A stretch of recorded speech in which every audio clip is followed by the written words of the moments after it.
该说呢，效果是非常好。今年我们还将支持民营企业在新兴产业、未来产业的投资布局，也还将在像铁路、核电、水利、重大科技基础设施等方面呢，推出一批有吸引力的重大项目。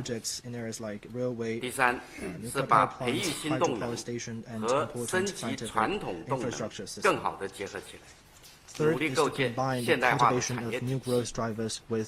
一方面，我们加快培育新兴产业、未来产业。近期，我们将设立国家创业投资引导基金，目的就是做优、做强、做大。创新型的企业，另一方面，改造提升传统产业。近期，国务院常务会研究了化解重点产业结构矛盾这个政策措施，我们将分行业出台具体的方案，推动落后低效的产能退出，扩大中高端的产能的供给，让供给侧更好地适应市场需求的变化。第四，把点上的突破和面上的提升呢，更好地结合起来，加力深化改革开放。比如说，这个我们进一步深化实施统一大市场建设的指引，推进高水平的对外开放，进一步畅通国内国际双循环，全面深入地开展有效降低全社会维护成本的行动，降低各领域各环节的不合理的成本，出台实施民营经济促进法，同时呢，也加快推动解决拖欠账款的这些大家比较关心关注的这些问题。按照党中央国务院的决策部署，我们国家发改委将会同有关方面和有关部门协作协同，加强综合统筹和综合平衡，强化财政、货币、产业、投资、就业、消费、区域等等领域的政策协调，增强宏观政策取向的一致性，提高宏观政策的组合效应，努力完成全年的发展的目标任务。谢谢。请大家继续提问。请中区第二排第一位男士，谢谢。谢谢主持人。中央广播电视总台记者提。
一方面，在实施能量政策上下功夫。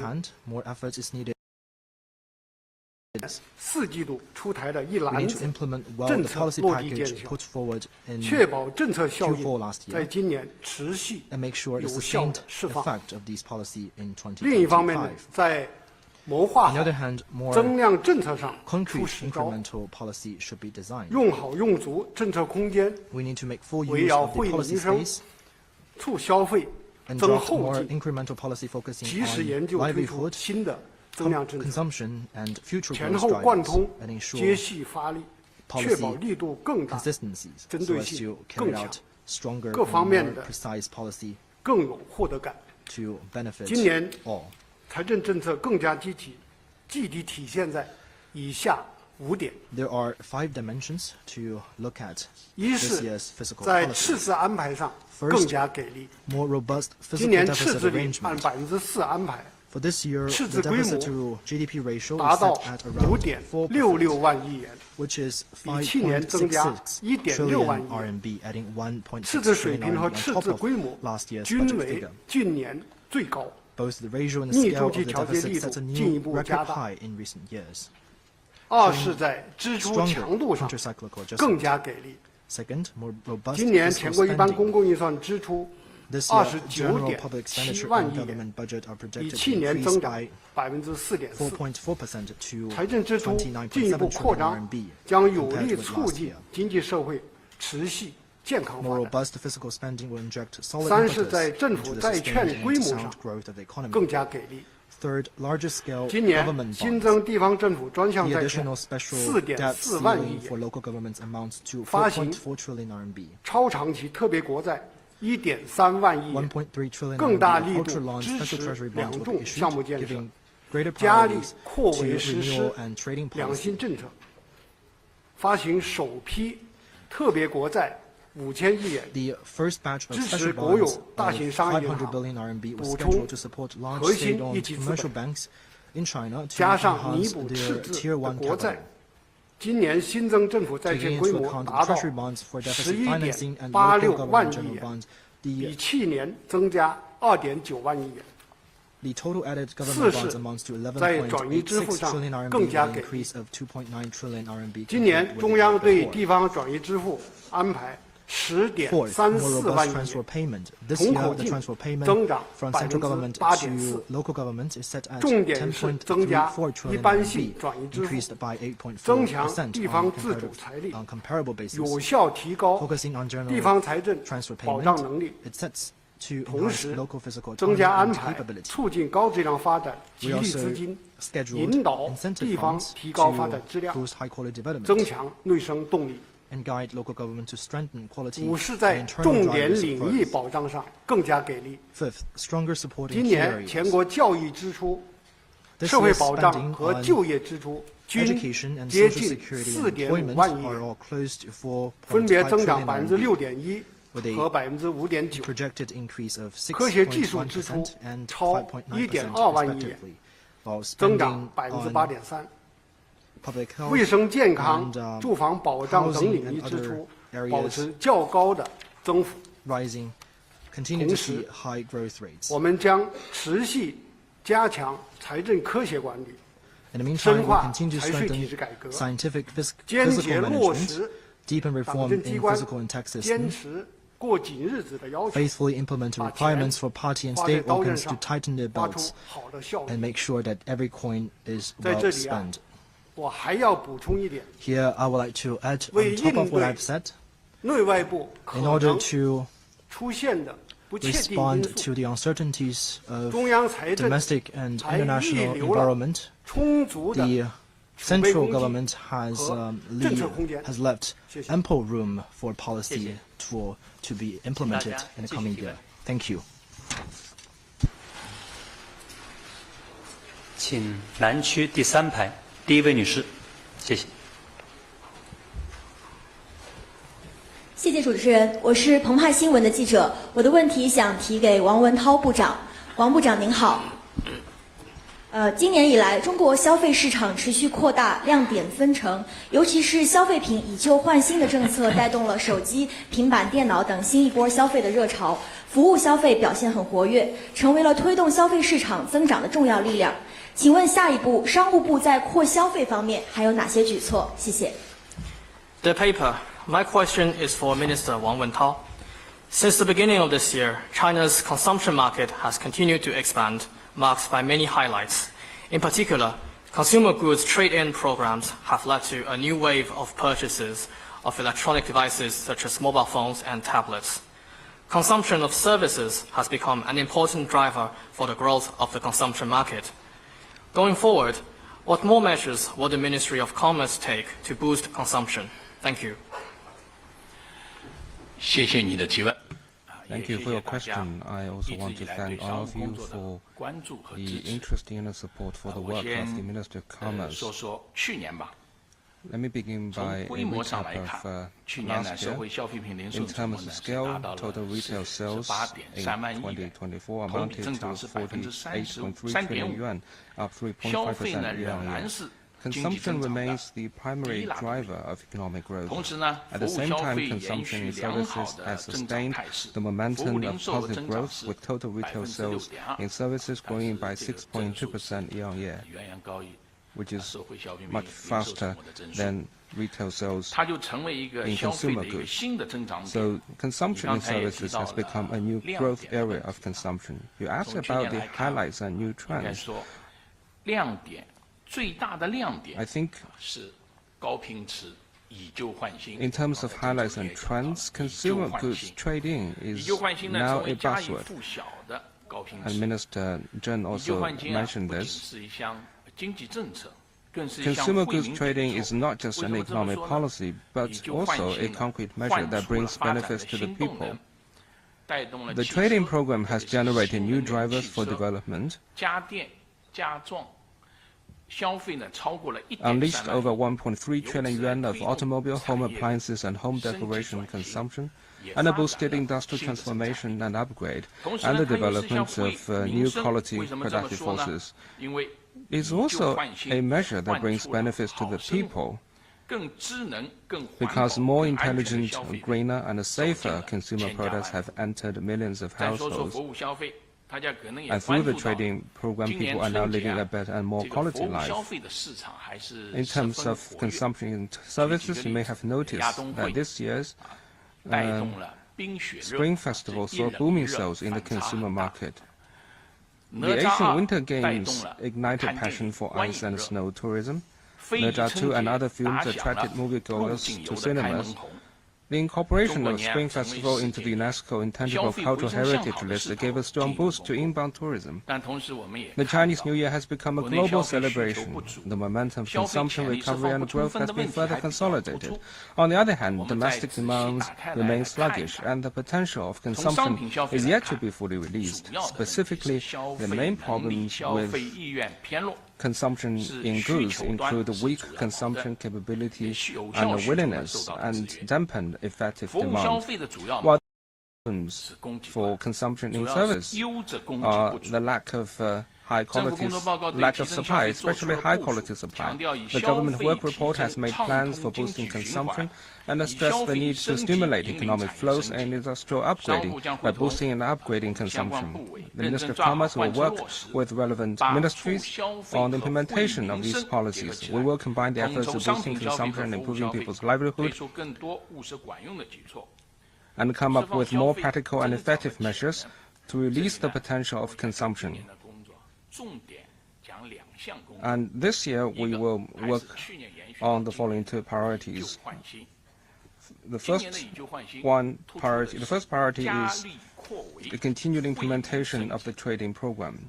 We will focus on expanding the program's coverage and deliver greater benefits to the people.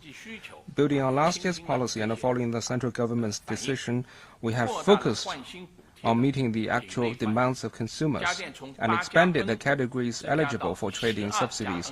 For home appliances, the categories have expanded from 8+N to 12+N, and new subsidies have been introduced for mobile phones, tablets, smartwatches, and bands. According to statistics, by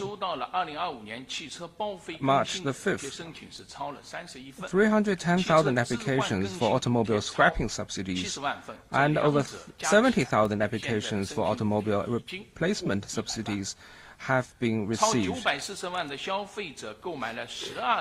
9.4 million consumers purchased over 12 million products under the 12 home appliances categories, and over 34 million consumers applied for trade-in subsidies for over 42 million mobile phones and other digital products.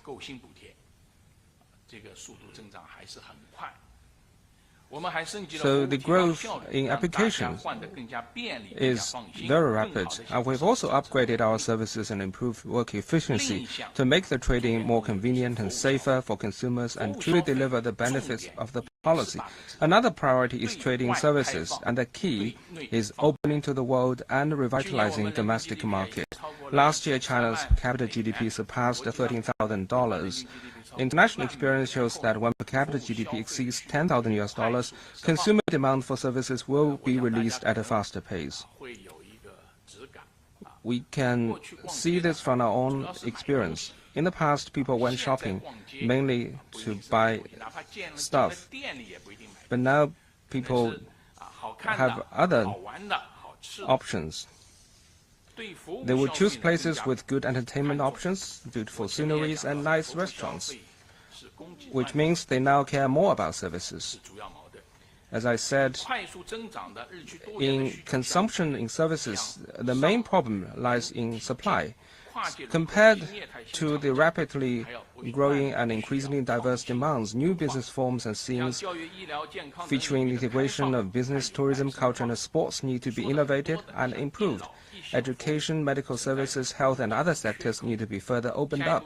Gaps remain to be filled in the services for the elderly and children. Going forward, following the goal of opening to the world and revitalizing domestic market, the Ministry of Commerce will focus on increasing the supply of high-quality services to meet consumer demands in services at all levels. On opening to the world, we will promote pilot programs on widening market access in telecommunications, medical services, education, and other sectors, push for the orderly opening of internet, culture, and other sectors, and promote the comprehensive pilot programs of expanding, opening up in the service sector to spearhead the opening of service sector nationwide, attract more high-quality services, and improve the quality of supply. We will optimize the visa policies of foreigners coming to China, improve the convenience of immigration, accommodation, payment, and other services, and cultivate globally oriented education, medical service, as well as convention and exhibition markets. On revitalizing domestic market, last year the State Council issued the opinions on promoting high-quality development of consumption in services. This is a policy document of overarching importance. Together with relevant departments, we have issued 18 policy documents in old age care, child care, cultural tourism, ice and snow economy, and other service sectors. So that's what we call 1+N. For example, the recently launched action plan of Silver Hair Tourist Train is highly popular among elderly tourists and also journalists. It has become a trending topic on social media. Going forward, we'll continue to roll out policies and special measures to support the development of key sectors and services concerning people's livelihood, and increase the supply of diversified services in health, old age care, child care, domestic work, and other sectors by widening access, relaxing restrictions, and improving regulation. In the meantime, we will carry out the campaigns of service consumption upgrade and organize a series of events that promote service consumption, such as service consumption festivals and the Chinese gourmet festivals. And recently there was an event called enjoying the good food when watching a good film. And also we have enjoying sports games and enjoying good food event. And we will continue to encourage various localities to promote integrated development of various business forms and create new scenes for service consumption in light of their local features and the specific consumer demands. Thank you. 这位女士，谢谢。新华社记者提问，这个问题想问潘行长：2024年货币政策成效明显。昨天的政府工作报告明确了2025年宏观政策取向，提出实施适度宽松的货币政策。请问央行在这些方面有怎样的考虑？谢谢。Xinhua News Agency, my question is for Governor Pan. The monetary policy in 2024 was effective. The government work report has made clear the macro policy orientation for 2025, and it is proposed that an appropriately accommodative monetary policy will be applied. So for the PBOC, what are the considerations behind this? Thank you. Thank you for your question. Friends from the press, good afternoon. In 2024, the PBOC conducted multiple relatively big policy adjustments. In particular, in last September, we introduced a package of incremental financial policies which effectively boosted market confidence and contributed to steady growth of the economy. On aggregate policy, the required reserve ratio was cut twice, and we cut policy rate twice and guided LPR downward. On structural, we introduced relending programs to support science, technological innovation, tech transformation, and government-subsidized housing. And we improved financial policies for property market and reduced mortgage rate and minimum down payment ratios and pushed for lower interest rate of existing mortgage. On exchange rate, we adopted a holistic view and maintained stable expectations and kept RMB exchange rate basically stable under complex situations. On policy transmission, we improved the monetary policy framework and conducted buying and selling of treasury bonds in open market and advanced reform of the accounting method of quarterly value added of the financial sector and stepped up supervision and enforcement of interest rate policies. Generally speaking, the countercyclical adjustments yielded notable results, and their benefits will continue to be felt. At the end of last year, aggregate financing at M2 and loans in RMB terms grew by 7 to 8%, all higher than the nominal growth rate of the economy by 3 percentage points. And cost of finance is also at a historic low. Yesterday, Premier delivered the government work report, which identified the projected targets, micro-policy, and key tasks for 2025. The PBOC will faithfully follow the decisions and instructions of the central leadership, ensure sound implementation of the appropriately accommodative monetary policy, and strike the right balance between short-term and long-term needs, between stability of growth and risk prevention, between internal and internal equilibrium, and between supporting the real economy and keeping the health of the banking system.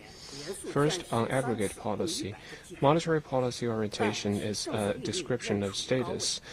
Since last September, the Federal Reserve of the United States has cut its rates 3 times by a total of 100 basis points, but its policy rate is still at a high level. Its monetary policy is still restrictive.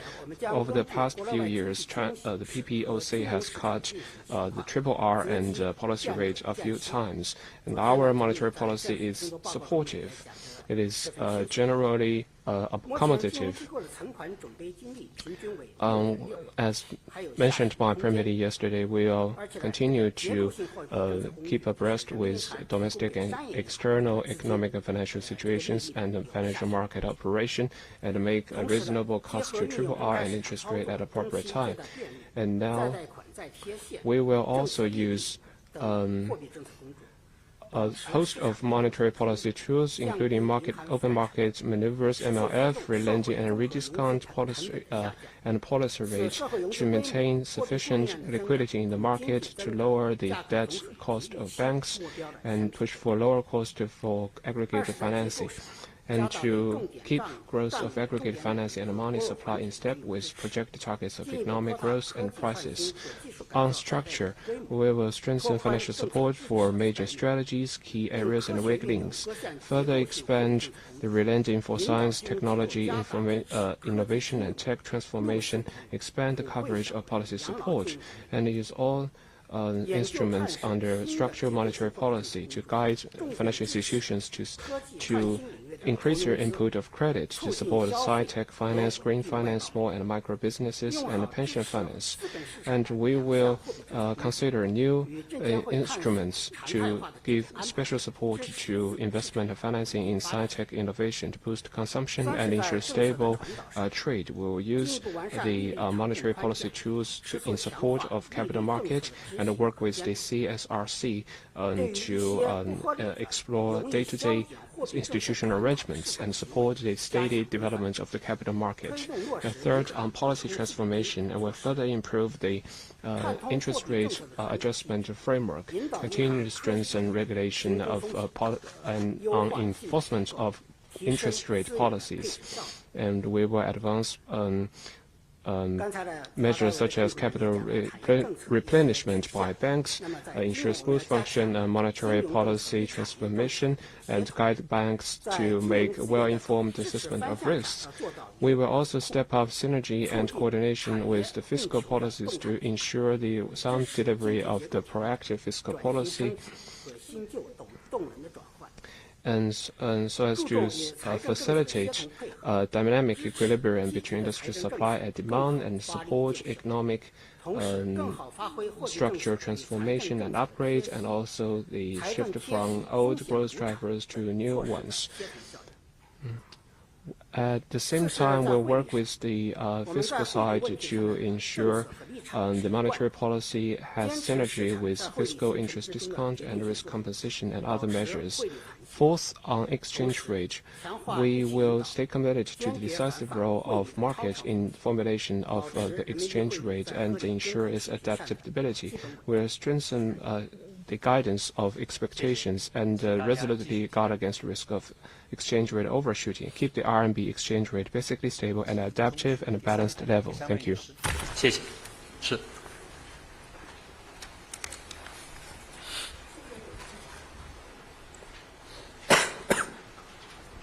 谢谢主持人。上海证券报中国证券网记者提问，我的问题想提给吴清主席。去年4月，国务院发布新国9条，证监会及相关方面配套出台了若干政策文件，请介绍一下相关政策文件的实施情况。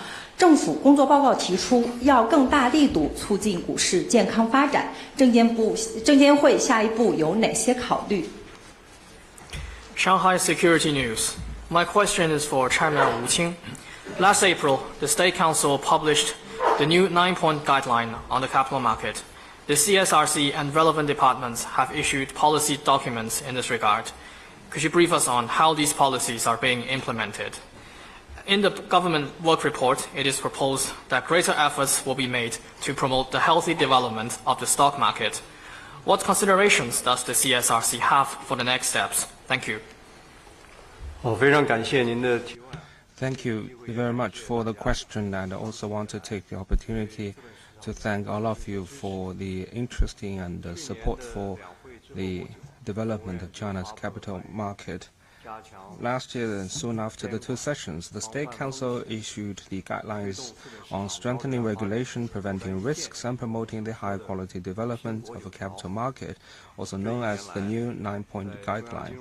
Over the past year, with the coordination of the Office of the Central Financial Commission, we have worked with relevant parties to speed up the implementation of the new 9-point guideline. We have also formulated and revised over 50 rules and institutions, which together constitute a 1+N policy framework. These efforts have systemically reshaped the foundational system and the underlying logic of regulation and have brought about positive and profound changes in the capital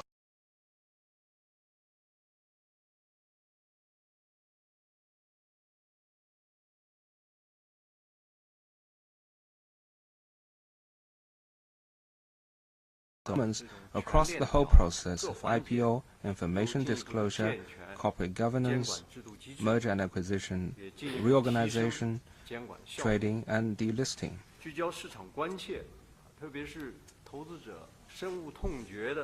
We have taken prompt and resolute measures to investigate and punish serious violations that cause concerns in the market and are detested by investors. such as accounting fraud, fraudulent IPO, market manipulation, and insider trading. The General Office of the State Council has also promulgated the opinions on the comprehensive punishment and prevention of accounting fraud in the capital market. So we have worked with the relevant sides to launch a special campaign against the accounting fraud of listed companies and step up the investigation and punishment of typical cases of major consequences. In 2024, we handled 739 cases of various types, confiscated over 73 billion RMB yuan of illegal funds, transferred 178 cases and leads to public security authorities, up by 51% year-on-year. And disciplinary or administrative discipline is only the initial stage of punishment, and the laws are violated, criminal responsibilities will also be charged. We further charge the criminal responsibilities of the responsible persons of Kang Dexin, ST Xinyi, and other violation cases in the securities industry. In the meantime, we have paid close attention to protecting the lawful rights and interests of retail investors in accordance with law. We have pushed for the smooth conclusion of the two cases involving intermediary agencies. The companies are System and Sino Essence, which are the first two cases after the promulgation of the securities law. We have also steadily advanced the two litigation cases involving the special representatives of Jintongling and Michel Ecology and Landscape, achieving new progress in investor protection. Second, on preventing risks and stabilizing confidence. Last year, the market dynamics were quite complex, posing serious challenges to the stability of the stock market.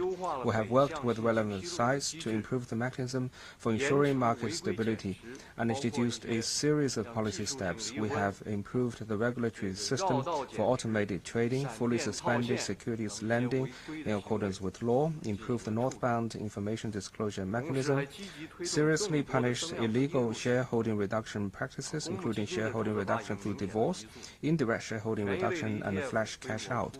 We have also worked to bring more capital into the market.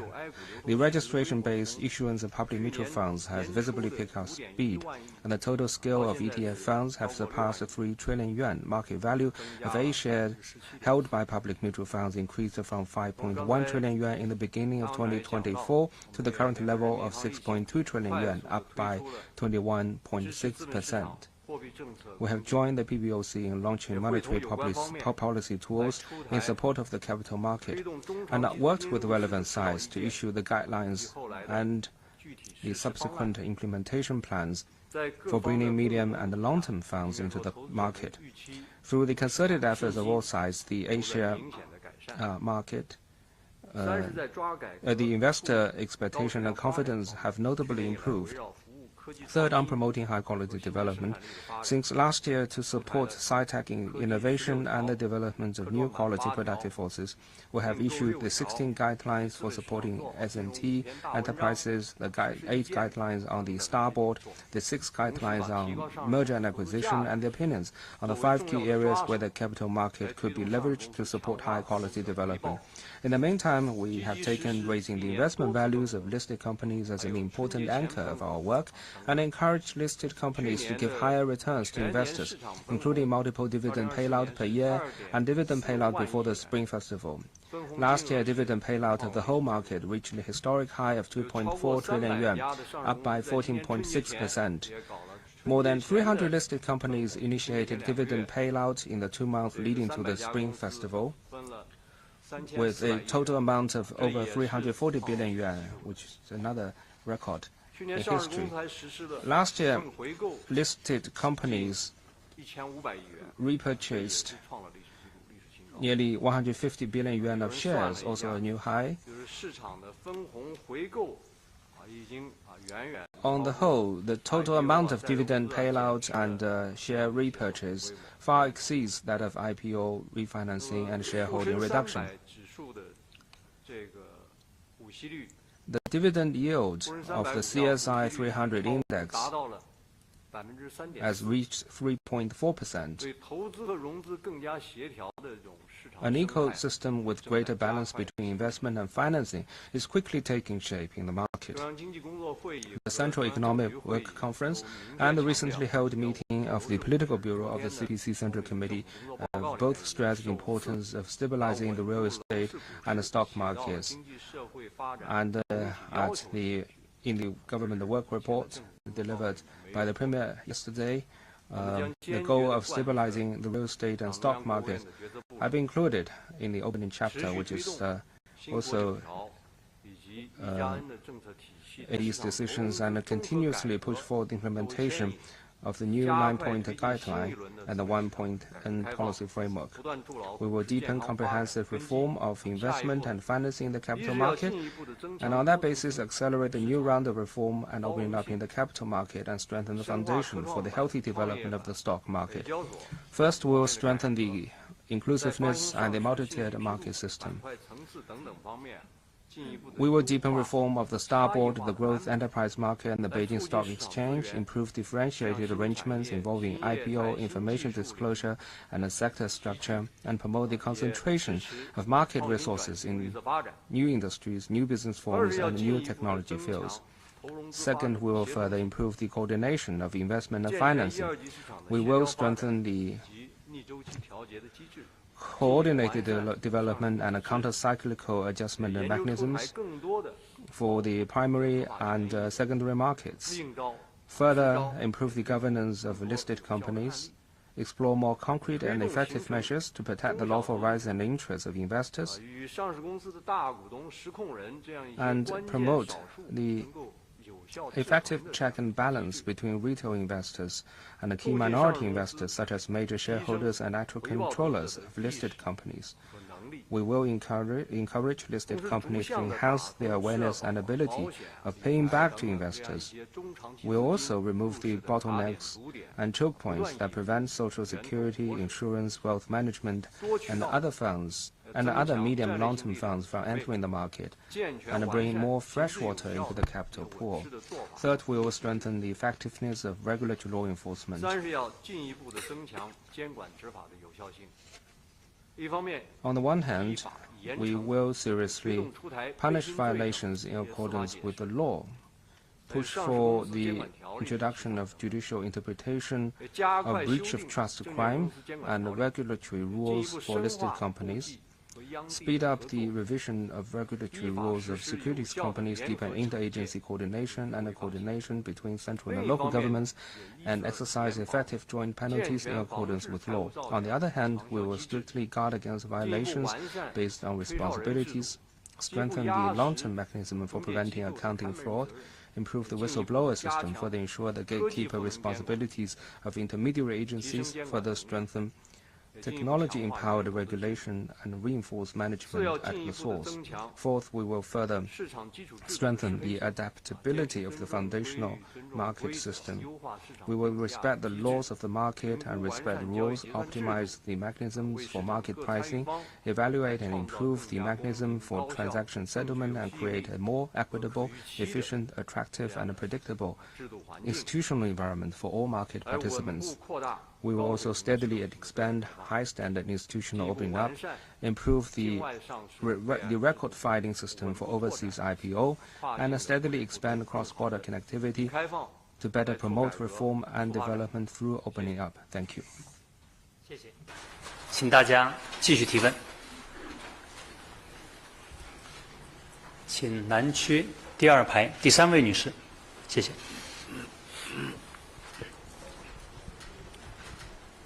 谢谢光明日报记者提问，我的问题是给蓝部长的。去年6万亿元债务置换政策推出后，国内外都很关注，想请您谈一谈政策实施的效果，以及下一步还有何考虑。Guangming Daily. My question is for Minister Lan. The 6 trillion yuan debt replacement policy has drawn much attention from both China and other countries. Could you please brief us on the effects of the policy and what are the considerations for the next steps? Thank you.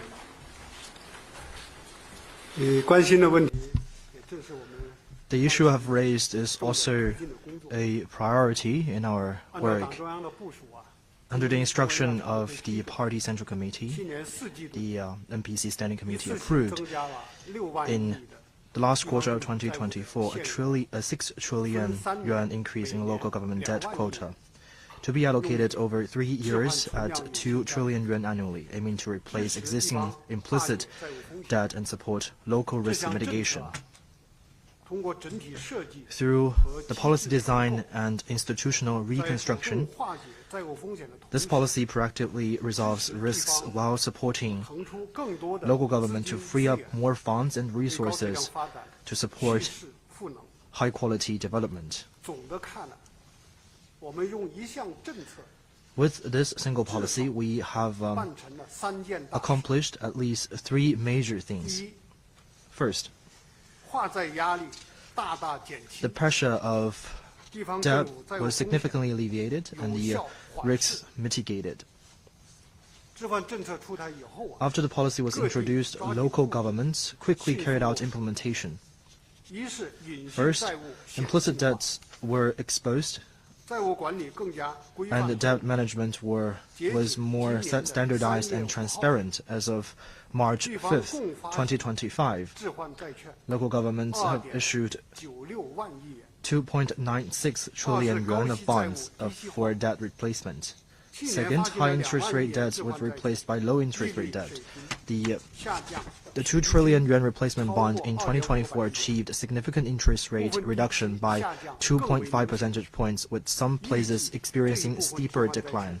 And these reductions are projected to save over 200 billion yuan of interest rate payment in a 5-year period, which significantly alleviated their pressure for interest rate payment. Third, priority was given to urgent and high-risk hidden debts so as to ensure financial security. Second, the space for fiscal policy and drivers for economic growth were further strengthened. Given the challenges in balancing payment in local governments, through the debt replacement program, we have removed the bottlenecks in the economic circulations. Local governments have improved capital flows, allowing more solid support to sci-tech companies and small and medium-sized enterprises with capitals and financial resources. And on top of this, priorities in livelihood projects were better supported. Making full use of this, local governments have freed up more resources to support bottom lines, including the 3 guarantees, as well as compulsory education, basic elderly care, basic health care, and subsistence allowance systems, etc. And finally, it helped to support high-quality development, as local governments now have more resources to support sci-tech innovation and consumption. And the spending in these areas are increasing faster than the year before. Third, significant progress was made in financing platforms reform, and the optimization of financial environment continued. The debt replacement policy has effectively driven the exit of financing platforms. In the last quarter of last year, after the introduction of the debt replacement policy, 4,680 financing platforms were closed, accounting for more than 2/3 of the whole year. In the meantime, through driving the optimization of financial institutions' asset quality and enhancing their willingness to allocate credits, we can better serve the development of the real economy. Like what you have said, the implementation of as the implementation of the policy continues, it was widely welcomed by local governments and received positive feedbacks from major rating agencies and international organizations, as well as experts and scholars, proving that it is a wide choice from the Party Central Committee. The replacement policy has achieved a very good start, with policy effect being unleashed continuously. In the future, we will continue to focus on the implementation and strive for greater performance of the policy. In the future, our work will focus on the following 3 aspects. First, accelerate implementation of this policy. We will guide local governments to use the 2 trillion yuan quota of this year as soon as possible to replace hidden debts in a great precise manner, carried out whole process and whole chain supervision of the replacement fund so as to strive for early results of the policy.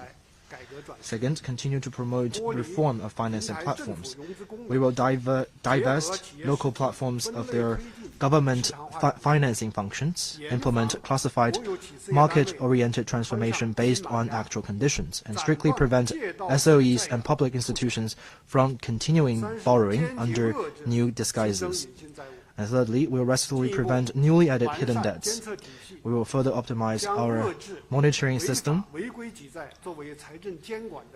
with a focus on preventing illegal borrowing, uphold the principle of not adding hidden debts, and resolutely resolve existing debts while preventing new ones from arising. Thank you very much. 请大家继续提问。请中区靠后第4排这位多次举手的男士，第2位，对，第4排第2位，好，谢谢。谢谢主持人。人民日报、人民网记者提问，我的问题是提给郑主任。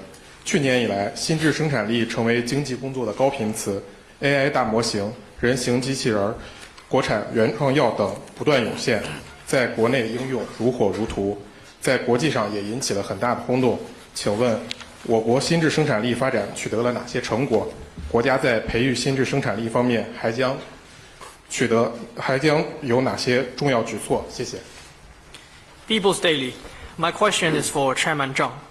Since last year, new quality productive forces has become a keyword in economic work. New breakthroughs such as large AI models, humanoid robots, and homemade innovative drugs have emerged one after another. In addition to being widely applied in China, they have also created a significant impact worldwide.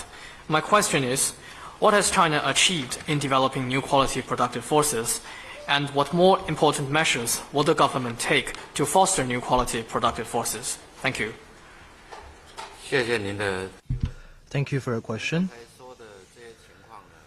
The information you have shared, or the feeling you have shared, we have the same feeling with you. Over the past year, we have saw many highlights in sci-tech innovation. We got this immersive waves of cutting-edge innovation. These has delivered countless surprises to all of us, which has attracted wide attention from home and abroad. It is fair to say that new quality productive forces are reshaping our work and life. I have 3 deep impressions to share with all of you. First is faster breakthroughs. You have already mentioned that the much popular integrated circuit, both of the production and export, have set a new record high. More and more products are now equipped with Chinese chip. AI large language models have shown heated race with dark horses emerging everywhere. The application of industrial robots has also been promoted.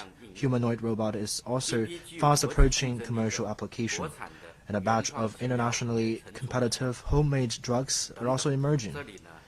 There are more examples to come, and we have more cases ready at hand to share with you. And we got this feeling that many of the scenarios painted in sci-fi movies of the past are now turning into realities.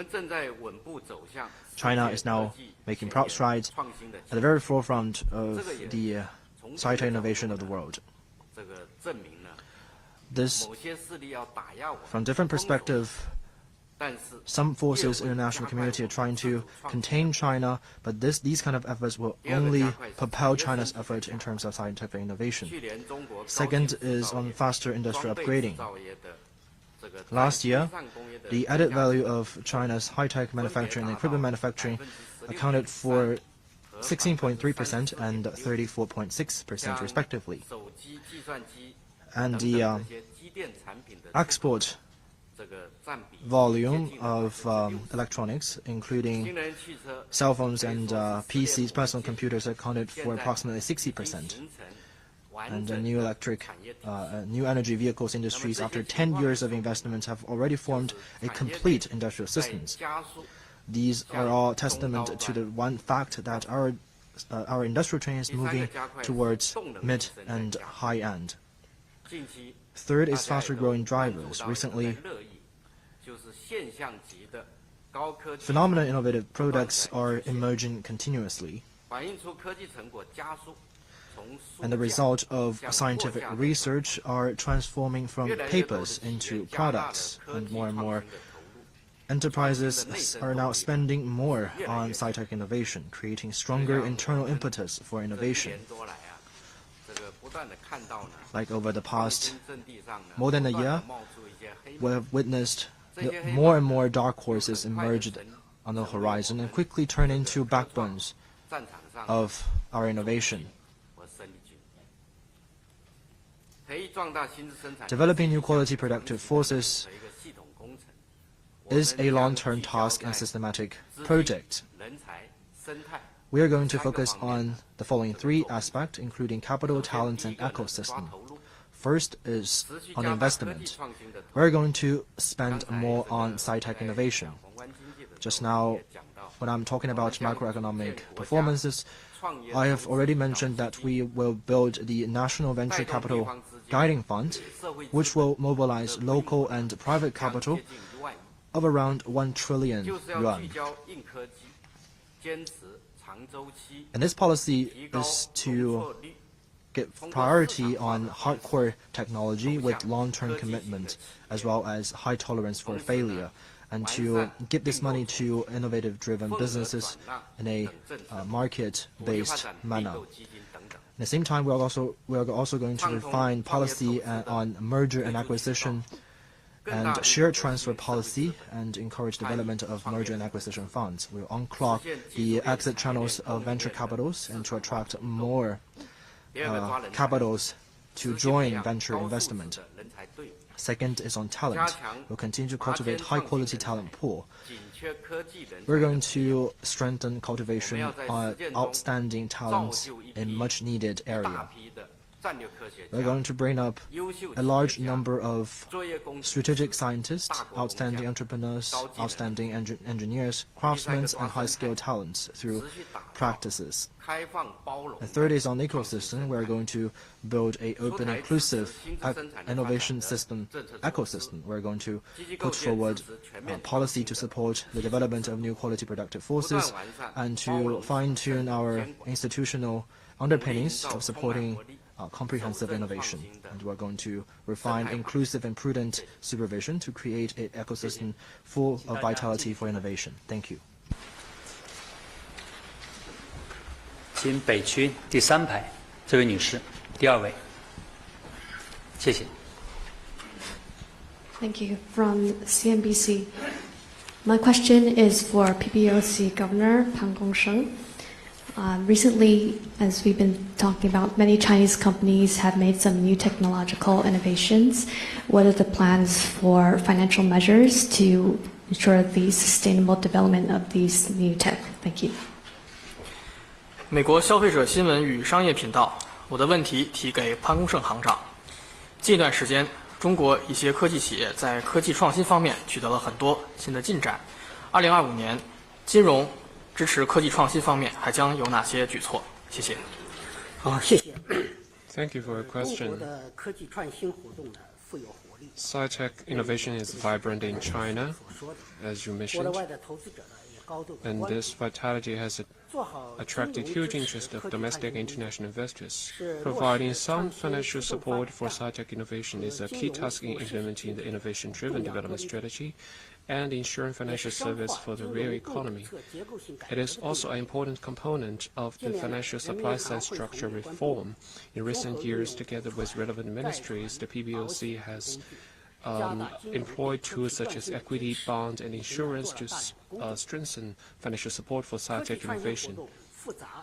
Sci-tech innovation activities are highly diverse tech firms at different phases of the life cycle, namely seed phase, startup phase, growth phase, and mature phase, have immensely different risks and financial needs. From the supply side, we need to further align the supply of financial services to their needs and to cultivate a financial market that supports sci-tech innovation requires coordination of financial, sci-tech, and industrial policies, and it requires collaboration between the financial regulatory departments, the science and technology departments, the financial institutions, and tech firms, and requires relentless efforts.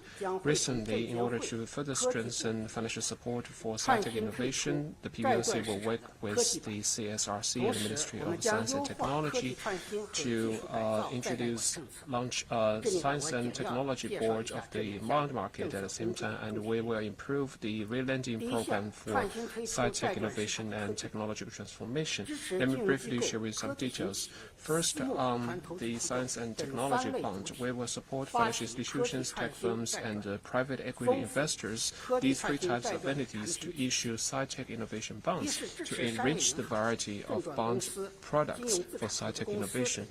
First, we will support commercial bank securities companies, financial assets investor firms to issue sci-tech innovation bonds to create new sources of funds for sci-tech-driven loans, bond investment, and equity investment. Second, we will support tech firms at growth and mature phases to issue medium to long-term bonds to raise funds for R&D investment projects, merger, acquisition, and restructuring. Third, we will support leading PE and startup investment institutions with rich experience to issue long-term sci-tech innovation bonds to mobilize more funds to invest in early stages, in small firms, in long-term projects, and in hardcore science and technology. At the same time, the Science and Technology Board will take into account the needs of tech firms and features of returns of equity funds to improve institutional arrangements for issuance and transactions, adopt an innovative approach to risk sharing, reduce the cost of bond issuance, and guide the bond funding to support sci-tech innovation in a more efficient, convenient, and low-cost way. Second, on improving the re-lending policy, we intend to further improve the elements of this re-lending program. First, we will further expand the scale of this re-lending program from the current 500 billion yuan to 800 billion to 1 trillion yuan to better meet the financing needs of enterprises. And second, we will reduce the re-lending, the interest rate of re-lending program between PBOC to commercial banks to strengthen policy incentives to banks. We will expand the coverage of this re-lending program. And we will also work with the Finance Ministry to keep the intensity of fiscal interest discount to lower the financing cost for enterprises. We will also improve the policy procedures for re-lending application so that it can be delivered at a higher efficiency and provide more facility. These specific measures will help stimulate the vitality of sci-tech innovation and market and mobilize more social investment, including private and government funds, to invest in sci-tech innovation. Going forward, we will strengthen communication with relevant ministries to improve policy systems in support of sci-tech innovation and cultivate a financial market that is supportive of such innovation, and continuously enhance the capacity, intensity, and quality of financial support for sci-tech innovation. In conclusion, I want to say that we welcome international investors to invest in Chinese tech firms, and we are against politicization of normal market actions, and we are against unjustified barriers. Thank you. 第三排，第三位女士，谢谢。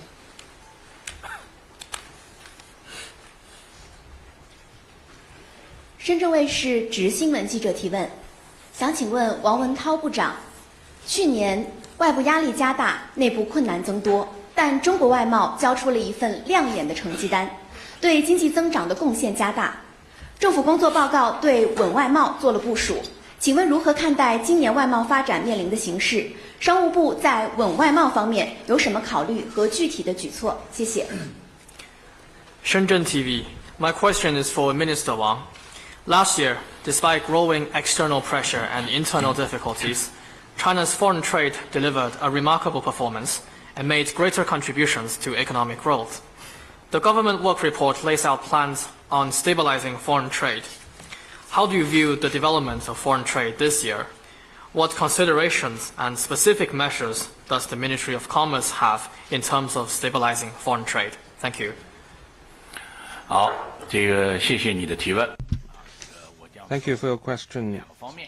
I will answer your question in two aspects.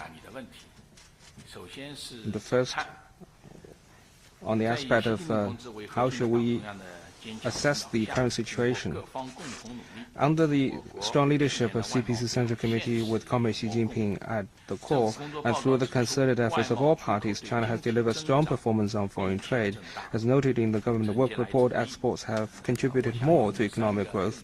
What we have achieved has not come by easily. To sum up, I will use three modes to describe the achievements. First, China's status as a major trading nation is more solid. In 2024, total trading goods increased by 5%, amounting to 43 trillion yuan, and export is expected to account for around 14.7% in the international market, securing China's position as the largest trader in goods for the 8th consecutive year.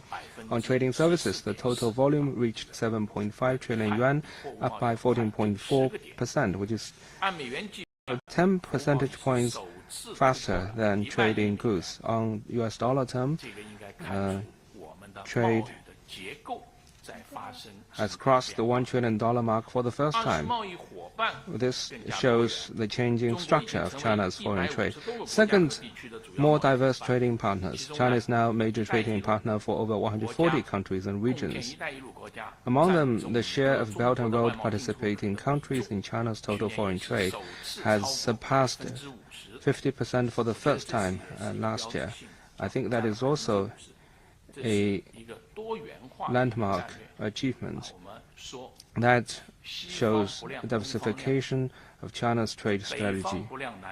So we are not putting all the eggs in one basket. There will always be a part of the world where we can develop, grow our trade with, and that also demonstrates the strong resilience of China's foreign trade. We have signed 23 FTA agreements with 30 countries and regions, and the share of foreign trade with FTA partners has increased to 34%.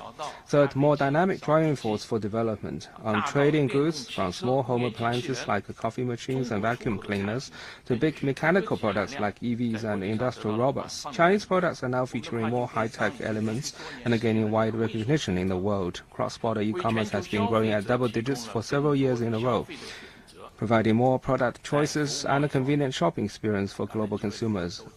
On trading services,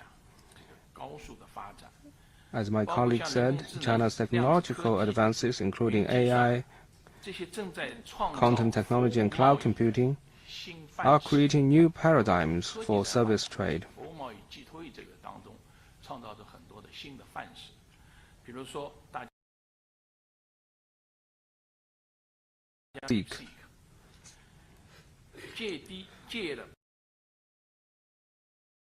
Performance open source model, DeepSeek has lowered the threshold for global technology use. And Black Myth Wukong is another example.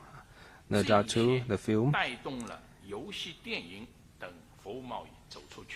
And the charm of these products have paved the advance of technology has paved the way for Chinese games and films to explore the global market.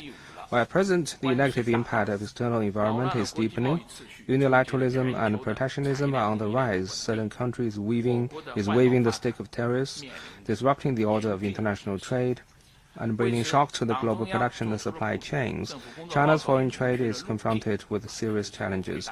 In light of the situation, the Party Central Committee has laid out plans And the government work report has also established clear pathways. So answer the second part of your question, what are we going to do? Going forward, we will make utmost efforts to stabilize foreign trade by stepping up policy implementation, expanding trade increment, and supporting companies. First, on stepping up policy implementation, we have adopted a series of policies to promote the stable growth in foreign trade. Various localities and departments are already in action. Some have issued rules of implementation, and some have formulated matching initiatives. We will work with them to implement these policies to good effect. In the meantime, we will step up policy efforts to stabilize foreign trade. And in light of the changing situation, we will address pressing issues in tandem with our efforts to promote high-quality trade. And we will expeditiously to explore and reserve new supportive policies, which will be rolled out when necessary to support companies in securing orders and exploring markets. Second, on expanding trade increment, we will push for the building of a new group of cross-border e-commerce comprehensive pilot zones, speed up the application of digital technologies in trade, vigorously expand green trade, and provide better public services. On trading services, there is still great space for development. In terms of scale, trading services still account for a mere 14.6% in China's foreign trade. Structure-wise, China's service trade remains largely underpinned by traditional services, while knowledge-intensive services account for only 38.5%, with a significant gap compared to developed countries. To expand foreign trade increment, boosting service trade through innovation should be an important part of our efforts. Our work in this area also has two priorities. One is promoting opening up and building platforms. Last year, we issued a negative list of cross-border service trade, both the nationwide edition and the one for pilot-free trade zones. This is a milestone in the opening of China's service sector. We will fully implement these two negative lists and steadily promote tiered opening up.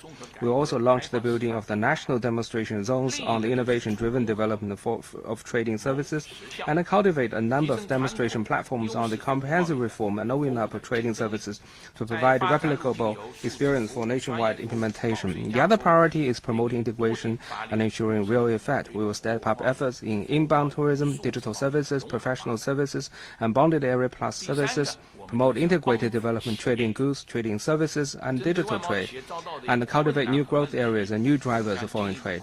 Third, on supporting companies to address the difficulties and challenges confronting foreign trade companies, we will further expand the scale and the coverage of export credit insurance and increase the support of financial institutions' services for them. We will continue to leverage the platforms of major exhibitions, including CIE, the China Import and Export Fair, the China International Fair for Trading Services, and the Global Digital Trade Expo, and support the participation of companies in exhibitions both home and abroad to expand the channels of trade and find more trade opportunities and partners.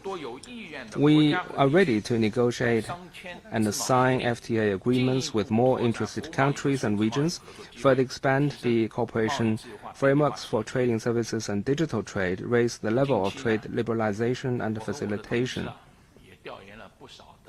Recently, my colleagues and I have met with many representatives of foreign businesses. They told me that the situation is rapidly changing, and they're also confronted with some difficulties.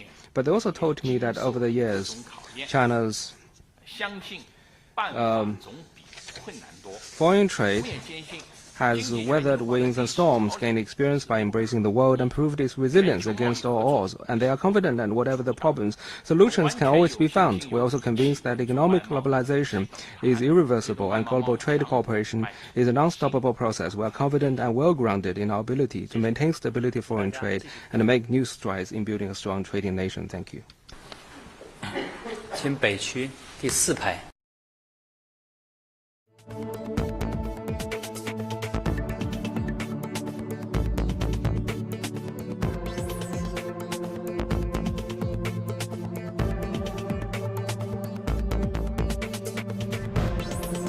DeepSeek 热将推动中国科技企业的价值重估，请问您怎么看待这一现象？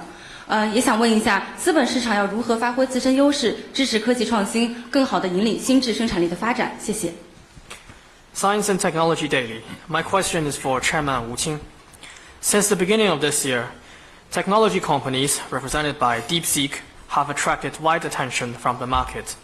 Many international investment institutions believe that this enthusiasm for DeepSeek may lead to a revaluation of Chinese tech firms. What is your opinion on this? And how can the capital market make better use of its strength to support technological innovation and drive the development of new quality productive forces? Thank you. Thank you very much for your question. I can see that the technology content in the meeting, in this press conference, is increasing. And our conference on the theme of economy is turning into a conference on the theme of science and technology. Indeed, the new quality productive forces has played a more important role in economic development. And AI is now a buzzword not just in the two sessions, but also in the whole world.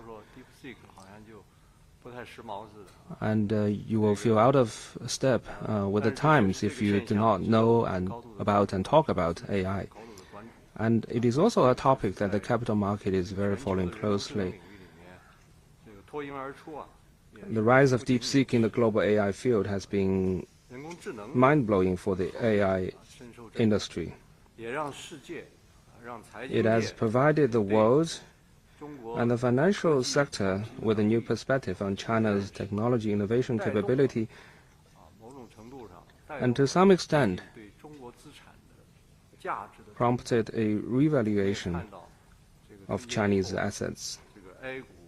As we can see after the Spring Festival, there has been strong performance of A shares, strong performance of SciTech stock in the A shares and the Hong Kong market. It is also partly driven by DeepSeek and related developments. The capital market plays a unique and important role in supporting SciTech innovation, while the increase in the number of SciTech innovative companies also helps boost the vitality and appeal of the capital market and its ability to create values for investors. CSRC has all along attached high importance to supporting SciTech innovation. In recent years, we have seized the opportunities of the reforms of the Starboard and the growth enterprise market to push for innovations in key systems and raise the technology content of the capital market. Last year, SciTech companies accounted for over 90% of all newly listed companies in Starboard, the growth enterprise market, and the Beijing Stock Exchange. Currently, the market cap of listed companies in strategic emerging industries already accounts for over 40% of the whole Chinese stock market. In key sectors such as new energy, high-end manufacturing, new generation information technologies, and biomedicine, a group of leading enterprises have emerged, and the quality and efficiency of the services provided by the capital market for SciTech innovation have also notably improved. At the recent seminar with private enterprises, General Secretary Xi Jinping stressed the importance of promoting indigenous innovation and shifting the growth model. The government work report also made plans for promoting integrated development of technological and industrial innovations. We will faithfully implement these decisions, make good and full use of existing mechanisms, actively study and improve the mechanisms, institutions, as well as product and service systems in support of new quality productive forces, and contribute to the advance of Chinese modernization with better services.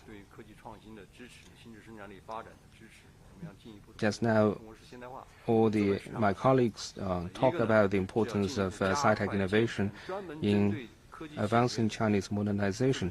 So as far as the capital market is concerned, first we will act expeditiously to strengthen the mechanisms that are specially launched for supporting SciTech companies. We will ensure both efficient market and well-functioning government, focus on supporting sectors with vibrant SciTech activities and key elements of new quality productive forces, make good use of green IPO channel, IPO for unprofitable companies and other systems, prudently implement the 5th edition of the IPO standards for the Starboard, and provide more tailored support for the IPO of high-quality sci-tech companies.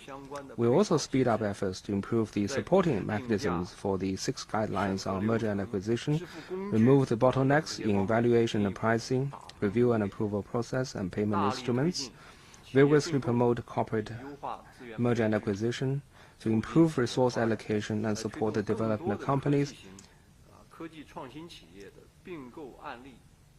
and enable the successful conclusion of typical and demonstrative merger and acquisition cases of sci-tech innovative companies. Second, we will vigorously cultivate long-term capital and patient capital. And as Chairman Zheng said, the central government is introducing some substantial policy initiatives to support the relevant efforts. Globally, the rise of many pioneering sci-tech companies is attributed to the founding of long-term and patient capital. Only by enduring the solitude of a decade-long grind can one achieve the brilliance of a stunning breakthrough. We will further encourage private fund investors and managers to follow a long-term approach and provide more long-term support and value-added services to help sci-tech companies focus on their main business, dedicate themselves to scientific research, pursue innovation, and build the foundation for a sustainable business. We will also improve the regulatory rules and the mechanisms for private and venture capital funds and open up more market exit channels by optimizing the reverse link-up policy and advancing the pilot program for physical distribution of shares to investors, improving the transfer system for fund shares, and supporting the development of secondary market funds for private equity or the S funds, and also the M&A funds.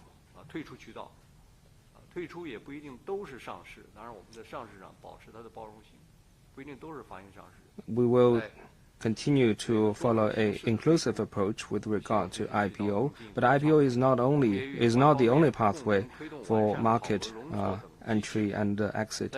We will work with relevant sides to improve the error tolerance in performance evaluation and other mechanisms, support the expansion of funding sources through multiple channels, and promote the healthy cycle of fundraising, investment management, and exit. Third, we will increase the supply of financial products and services in support of sci-tech innovation. Governor Pan from PBOC talked about bonds, but as far as the capital market is concerned, we also have quite a number of instruments. An IPO is not the only way for capital market to support sci-tech companies, and a stock is not the only instrument either. Many other products and instruments such as bonds, convertible bonds, preferred stock, equity, and futures can also play a big part. Together, they can provide companies with a steady stream of financing support and services, like passing the baton in a relay race.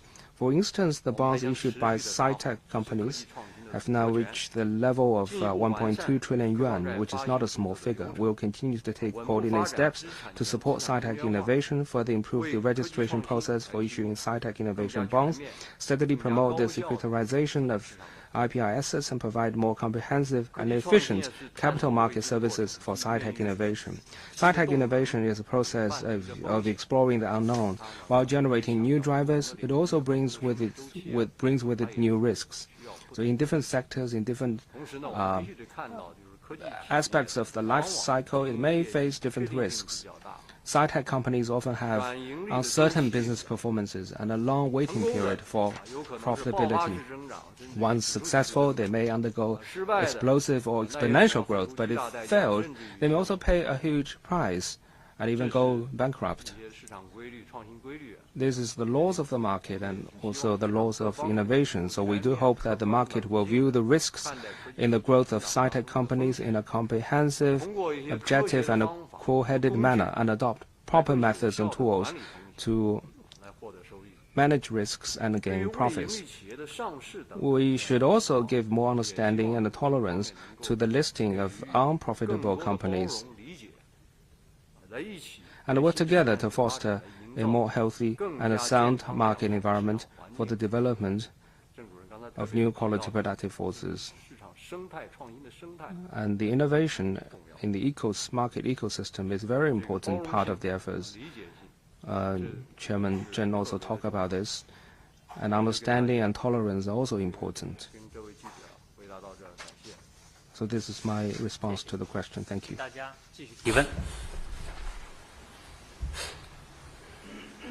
请南区第一排这位多次举手的女士，对，第4位。第一排，是的。谢谢。浙江日报潮新闻提问，我想问个民生的问题，想提给郑山杰主任。我们关注到今年两会期间，代表委员们就民生这个领域提了不少新的期待，群众讨论最多的也是民生这个话题。所以想请问国家发改委，在今年的工作中，就这项领域会有什么针对性的举措？谢谢。Zhejiang Daily, my question is for Chairman Zhang. During this year's 2 sessions, NPC deputies and CPPCC members have brought forward many new expectations regarding people's well-being. This is also the most discussed topic among the public. So my question is, what targeted measures will the NDRC take this year? Thank you. Thank you. In his New Year's message, General Secretary Xi Jinping said that of all the jobs in front of us, the most important is to ensure a happy life for our people. On high-quality development, at the end of the day, is to give better lives to our people and to continue to inject betterment to our people's livelihood. In the past year, our incremental policy and incremental capitals or give priority to projects related to the well-being of the people. Over the past year, we have done many projects in this regard. In 2025, we will keep a close eye on issues that matter the most to the people and make active efforts to solve the most pressing difficulties concerns our people and treat these problems as the priorities of our work.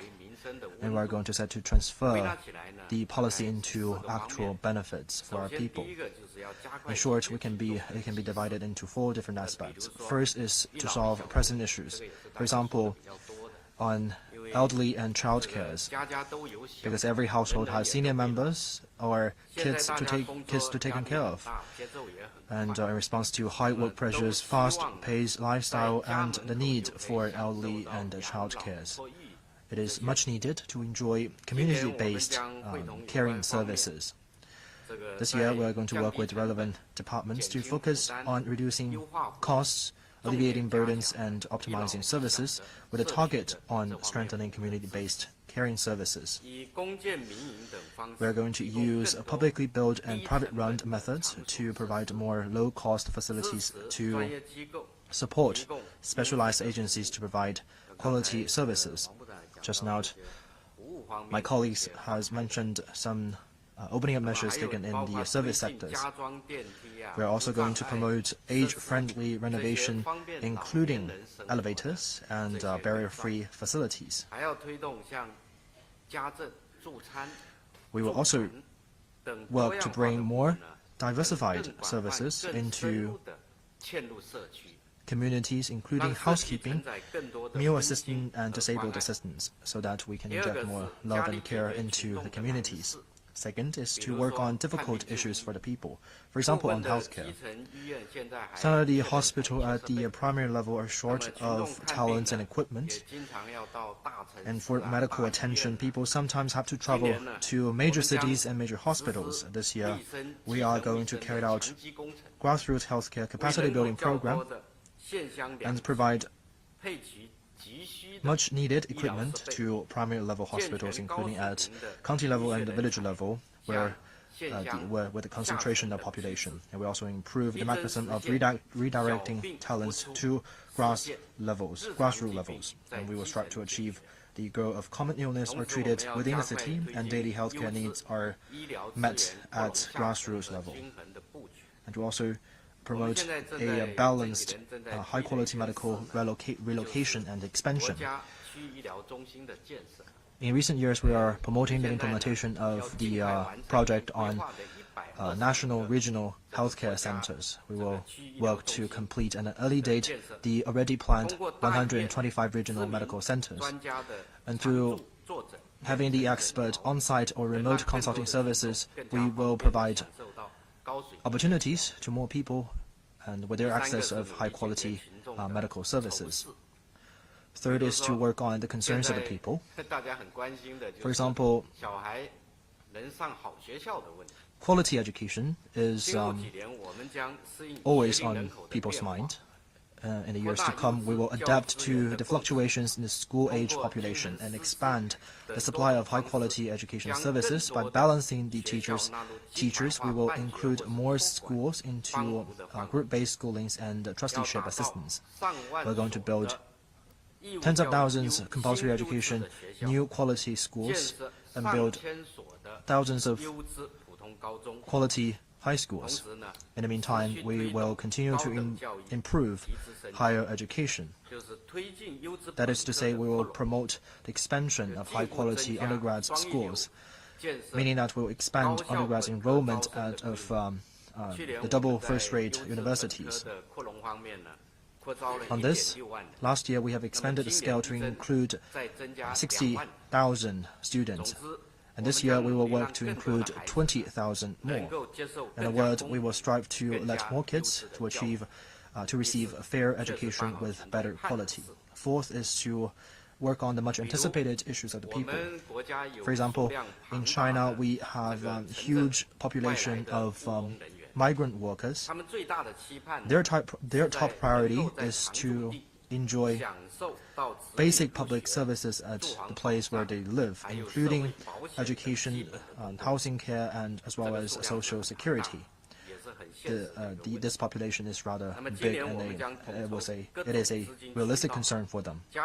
This year, we are going to coordinate all channels of our resources, give more support to the regions with more labor inflow, and will draft city-based implementation plans and strive to transform these migrant workers into new citizens of the urban population and enjoy equal basic public services like registered populations.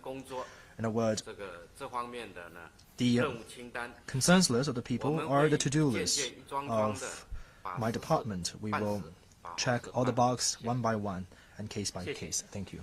请大家继续提问。请中区靠后第4排第1位女士。是的，谢谢。谢谢主持人。香港商报记者提问，我的问题提给蓝佛安部长。部长您好，提振消费是今年两会热议的高频词，请问政策的真金白银将如何支持消费？谢谢。Hong Kong Commercial Daily. My question is for Minister Lan Fuan. Boosting consumption is a keyword during this year's 2 sessions. So what kind of specific policies will be adopted to support consumption? Thank you. 谢谢你的提问。 Thank you for your question. In 2024, the central government has arranged 150 billion yuan ultra-long special treasury bond to support consumer product trading, which drove related products sales to exceed 1.3 trillion yuan, including home appliance and cars, which was widely recognized. And this has already been touched upon by my colleagues earlier. This year, the Party Central Committee has proposed to vigorously to boost consumption.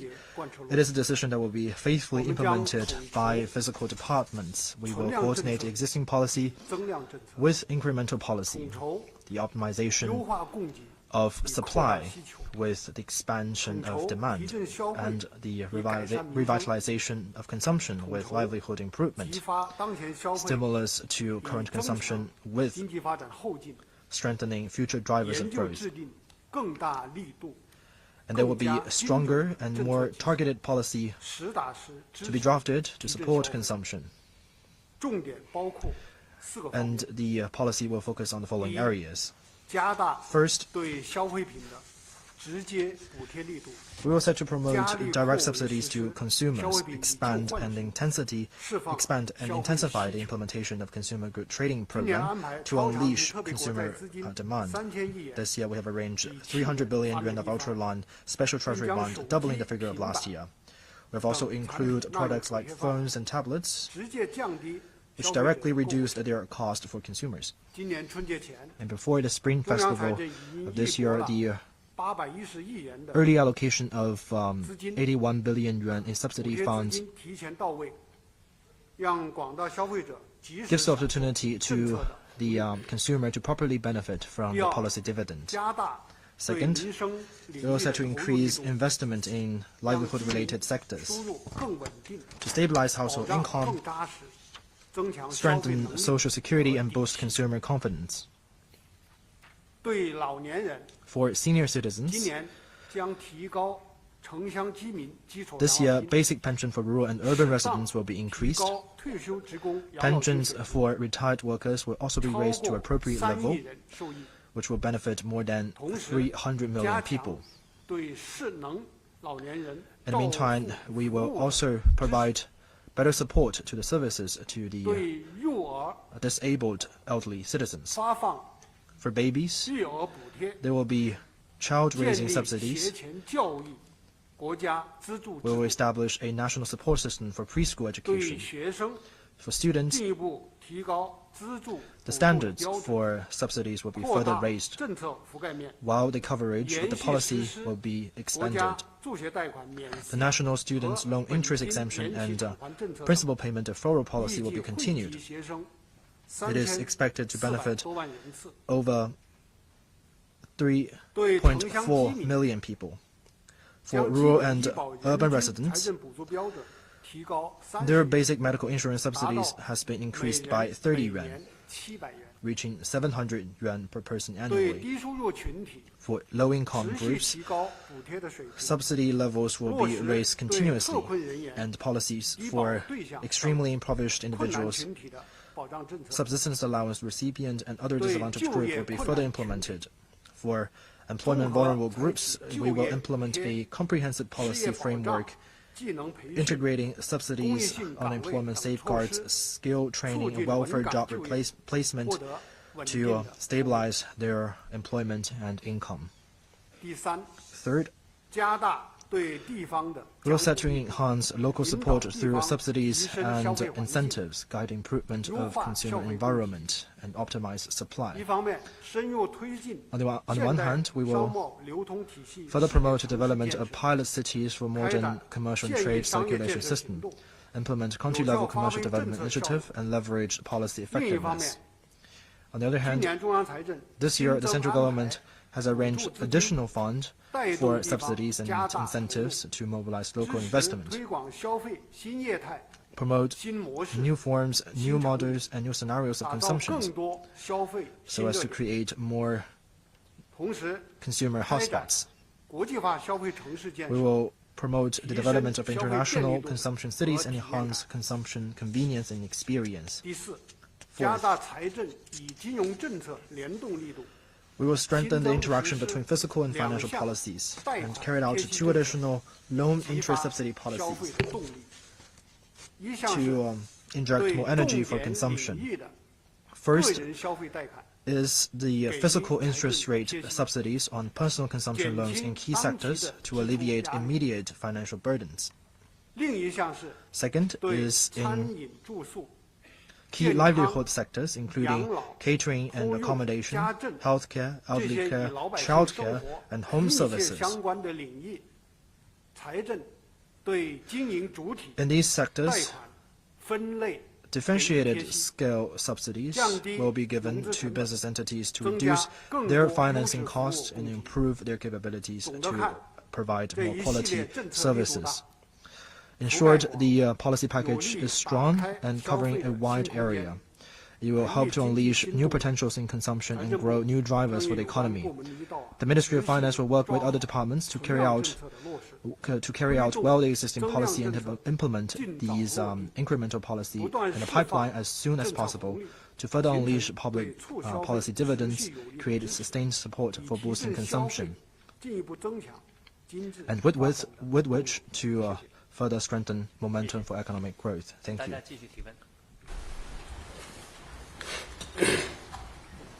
请北区第2排第3位男士，谢谢。谢谢主持人。谢谢主持人，我是中国证券报记者。我的问题是提给吴清主席的。吴主席您好，2024年9月至今，证监会会同相关部门先后印发关于推动中长期资金入市的指导意见及实施方案。请问目前政策落地进展如何？取得了哪些成效？谢谢。China Securities Journal. My question is for Chairman Wu Qing. From last September, the CSRC, along with other departments, unveiled a guideline and an implementation plan on encouraging the flow of medium and long-term funds into the capital market. How are the policies being put into practice, and what progress has been achieved? Thank you. 好，非常感谢您的提问。Thank you very much for your question. Medium and long-term funds are the stabilizer and a ballast for the healthy functioning of the capital market. Last September and in January this year, we worked with relevant sides to issue the guidelines implementation plan for attracting medium and long-term funds to the market and proposed a series of specific practical and well-targeted measures to create a more favorable institutional environment for promoting long-term investment with long-term capital.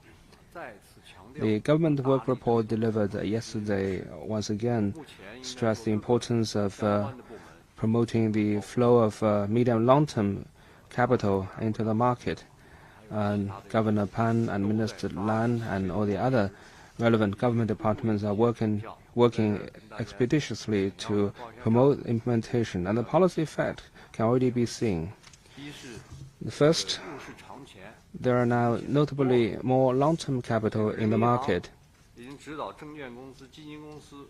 Under the guidance of the PBOC, 2 rounds of swap facilities operation have been conducted by securities and fund companies with a total amount of over 100 billion yuan. More than 400 listed companies have disclosed information regarding the refinancing for stock repurchase and increasing holdings, and the loan quota is close to 80 billion yuan.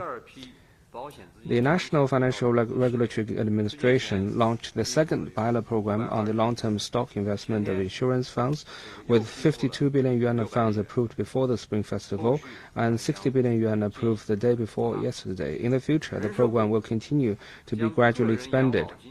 The Ministry of Human Resources and Social Security is now promoting the nationwide implementation of the personal pension system.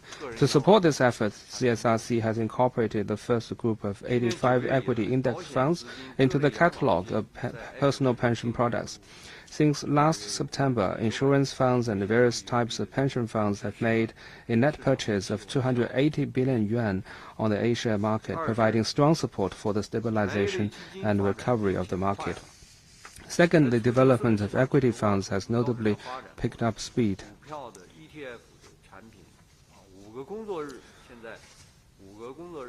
Stock ETF products can now be registered within 5 working days.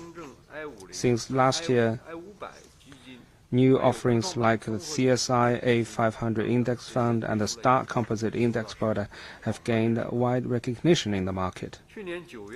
Starting from last September, a total of 449 equity funds have been registered, accounting for 70% of all registered products during the statistical period. The total scale of equity funds has increased from 6.3 trillion yuan to 7.7 trillion yuan, with its share in all public mutual funds rising from 20% to 24%. While quickly expanding in scale, the returns of public mutual funds are also steadily improving. To better protect the rights and interests of investors, we are also actively promoting the reform on the service fees of public mutual funds and reducing the comprehensive service fees in phases. This is expected to save more than 50 billion yuan for investors each year. And also through such reform, the interests of fund companies and those of investors are more closely aligned. Third, the system of long-cycle performance evaluation has been further improved. The Ministry of Finance, Ministry of Human Resources and Social Security and other departments are pushing for the formulation and the revision of the policy document on the long-cycle performance evaluation of long-term capital. And as far as we know, the policy document will be released very soon. And with the release of the new document, it will pave the way for the establishment of long-cycle performance systems, minimum 5 years for Social Security funds and a minimum 3 years for annuity funds and insurance funds. In the reform plan for public mutual funds that will soon be released by CSRC, performance evaluation with a minimum of 3 years for public mutual funds will also take up a greater proportion. This will help guide the industry to pay more attention to rational, long-term and value-based investment and a better practice the investor-centered business principle. Through the concerted efforts of all sides, the implementation of the guidelines and implementation plan is now off to a good start, and more medium long-term funds are entering the market. Since last September, the market cap of A shares held by various types of medium and long-term funds has increased from 14.5 trillion yuan to 17.5 trillion yuan, 17.8 trillion yuan, up by 22%. Going forward, we will follow the instructions and guidance of the Office of the Central Financial Commission to further promote the sound implementation of various policy initiatives and endeavor to help medium and long-term funds preserve and grow their value and ensure the healthy development of the capital market. Thank you. 提问，下一个问题，请中区第二排，这位女士，第二位女士，谢谢。谢谢主持人。亚洲新闻台向王文涛先生提问。The international community has watched the U.S. and China engage in what seems to be a renewed trade war. Now, just this week, China has announced countermeasures following the U.S. further hiking tariffs on Chinese goods. Is there concern from China that this could be a prolonged, bruising trade war? And what is China's long-term response and strategy in dealing with the U.S. moving forward? 新加坡亚洲新闻台，我的问题提给王文涛部长。国际社会高度关注美中经贸关系，两国似乎已进入新一轮贸易战。就在本周，针对美国再次对中国商品加征关税，中方已宣布采取反制措施。请问中方是否担心这将导致贸易战演荡升级？从长期看，中方接下来将采取怎样的策略同美方打交道？谢谢。谢谢你的提问。 Thank you for your question. Well, this is a question that has attracted a lot of attention in the international community and in the press. Yesterday, I was stopped by a journalist asking for my opinion on this question, and I told him that we are going to have a press conference today, and I hope that journalist is also present here today. Oh, I see you. First of all, I want to say a few words about the U.S. tariff on China on the excuse of fentanyl. On the issue of fentanyl, the relevant Chinese department has already issued a white paper explaining in detail the facts and the position and the policies and the measures taken by China and stated China's clear position. Here I want to stress that on the fentanyl issue, the U.S. side must respect facts and take positive actions on its own, instead of simply shifting blames onto China, because that cannot solve the U.S. own problem. Even worse, levying tariffs on China on this excuse, with this as an excuse, is confounding right and wrong and turning black into white. As we can see, after its inauguration, the new U.S. administration has released the American First Trade and Investment Policy Memorandum, reinstated the Section 232 tariffs on steel and aluminum against its global trading partners, and announced the decision to levy reciprocal tariff. It also proposed Section 301 actions, including imposing fees on China's shipbuilding and other industries. These practices of extortion with the threat of tariff are typical practices of unilateralism and bullying. They seriously violate WTO rules, undermine normal economic and trade cooperation between China and the United States, disrupt the stability in global industrial supply chains, and impede the development of the world economy. Ultimately, They will also hurt the interests of American people and American companies. These are classic cases of hurting others without benefiting oneself. As we can see, after the U.S. side announced the tariffs, the three major indexes in the American stock market fell on the news. I want to stress that trade war has no winner and protectionism leads nowhere. The unilateral policies and bullying practices of the U.S. side are against the trend of the times. They have caused wide concerns and opposition of the international community. Traditional Chinese wisdom observes that he who respects others will be respected in return. He who disrespects others should be treated with the same way he treats others. Coercion and extortion will not work on China, and they cannot intimidate China either. China is firm in its resolve to safeguarding its own interests. As for the unilateral tariffs imposed by the U.S. side, we have already taken necessary response measures in accordance with basic principles governing international law and the relevant laws and regulations. If the U.S. side goes further down this wrong path, we will continue to respond in kind. China always believes that China-U.S. economic ties are essentially mutually beneficial. There's no such thing as one side always suffers losses and the other side always gains benefits. Facts and statistics can fully prove that building walls with tariff cannot change the laws of the market or stop the progress of cooperation. In 2024, China-U.S. trade amounted to $688.2 billion, up 18% from 2017. According to the China Business Climate Survey Report 2025 released by AmCham China, 46% of the respondent companies plan to increase investment in 2025. And 46% of them saying that they are expected to gain profits, and even by a large margin. If China and the United States could both succeed, it will be an opportunity for the other side, not a threat. The two countries share extensive common interests and a broad cooperation space. China-U.S. cooperation serves the fundamental interests of the two peoples and meets the expectation of the international community.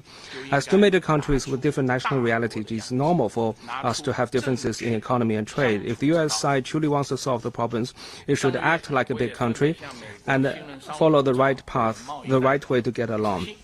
Last month, I wrote letters to the new Minister of Commerce and Trade Representative of the United States, expressing the hope to address each other's concerns through equal-footed dialogue and consultation.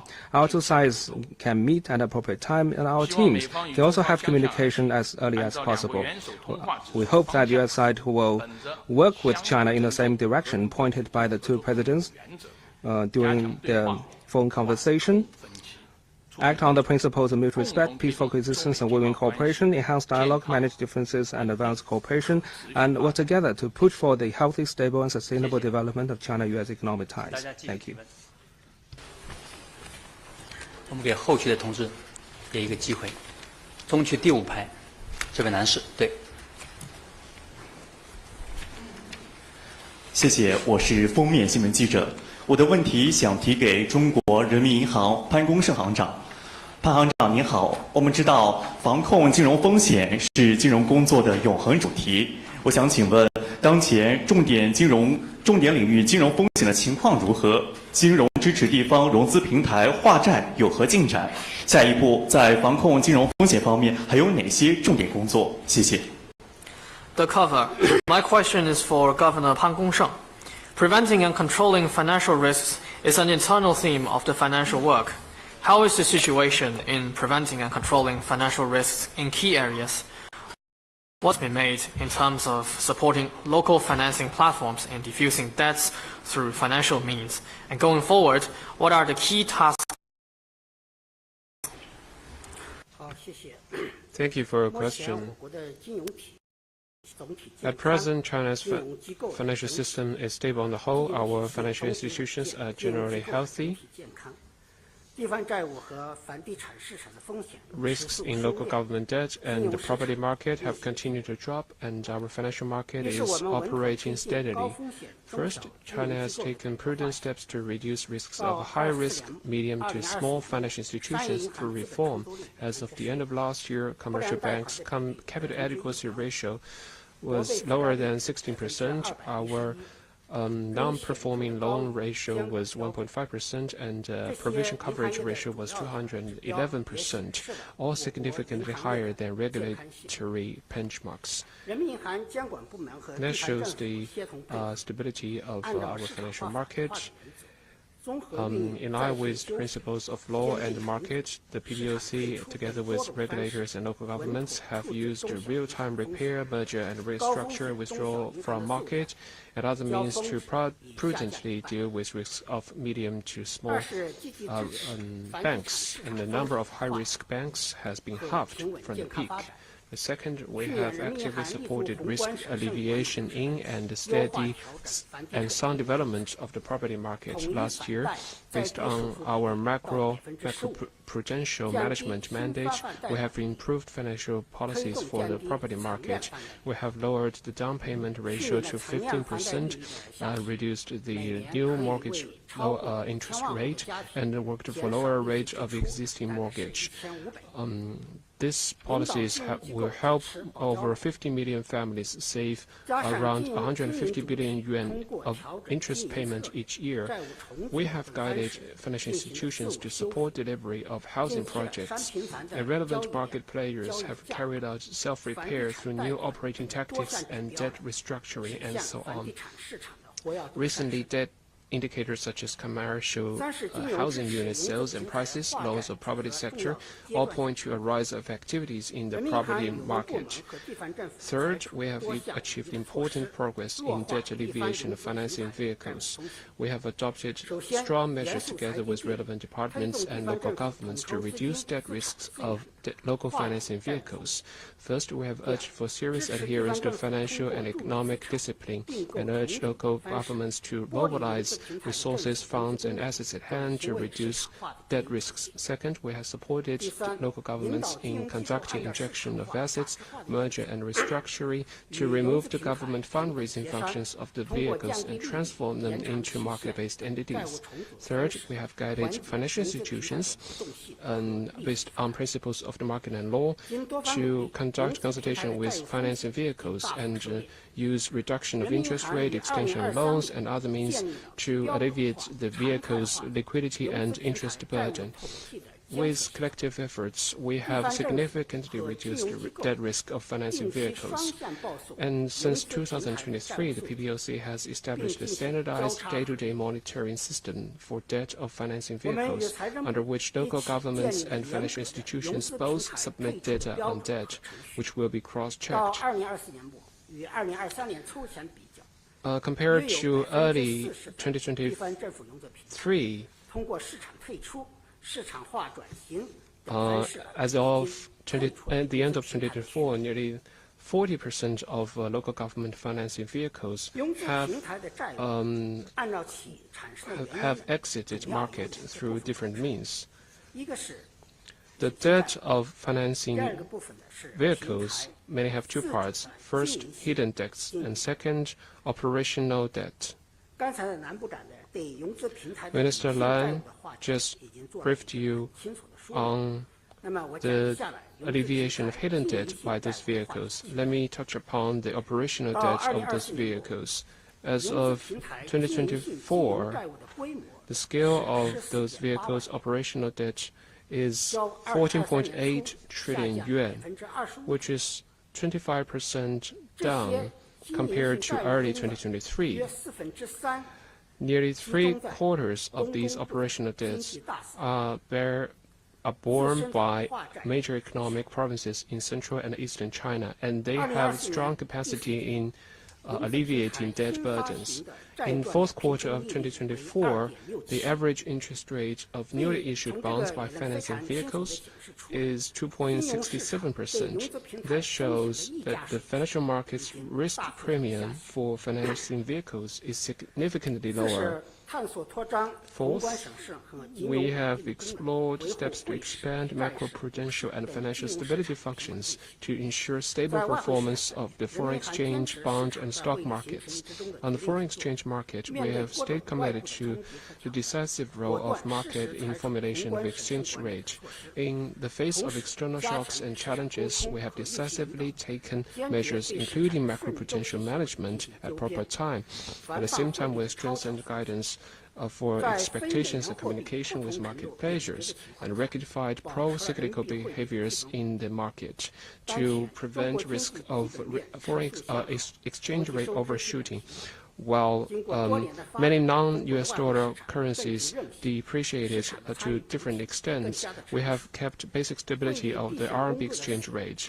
Now our economic fundamentals continue to improve. We have basic equilibrium of international balance of payments.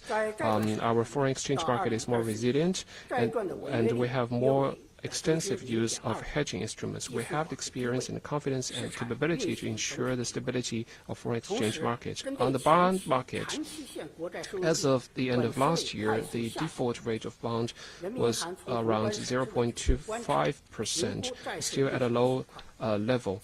At the same time, in response to rapid decline of long-term treasury bond yield in a short period of time, we have observed market operation from a macroprudential perspective and conducted timely risk notice for relevant institutions to forestall the accumulation of risks. On capital market, we have worked together with the CSRC to create the SFISF, which was briefly touched upon by Chairman Wu Qing.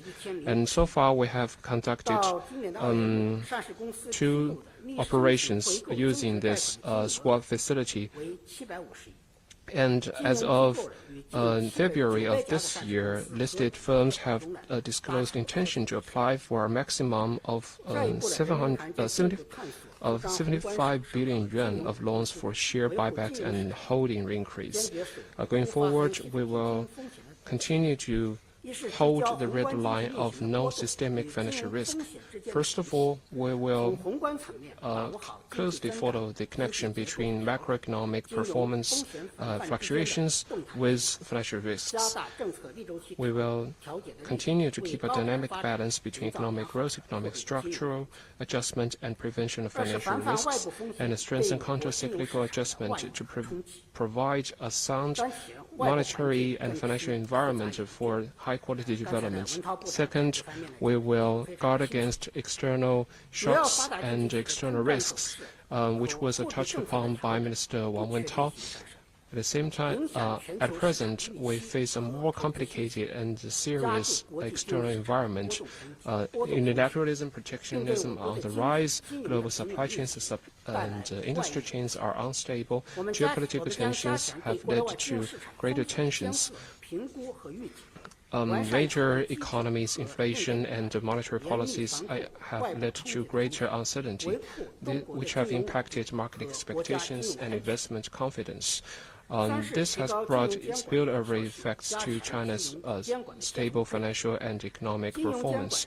We will strengthen monetary assessment early warning against external risks and improve our measures to guard against external shocks so as to protect our financial security. Third, we will strengthen the effectiveness of financial regulation. Financial regulation is the first defense against financial risks. We will strengthen our capacity building in monitoring early warning assessment of financial risks, improve risk response mechanism that has commensurate powers and responsibility and improves both incentives and restraints, and also create a better early warning, early identification, and early response measures. The fourth, we will improve our macroprudential management policies, better to strengthen counter-cyclical management, such as capital buffer, and expand and explore more policy tools for financial stability and macroprudential management. Thank you.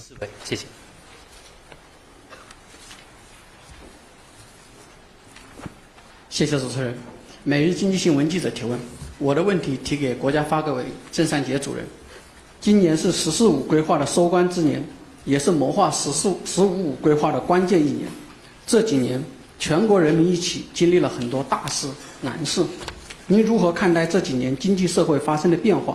能否介绍一下“十五五”规划的相关情况？谢谢。National Business Daily.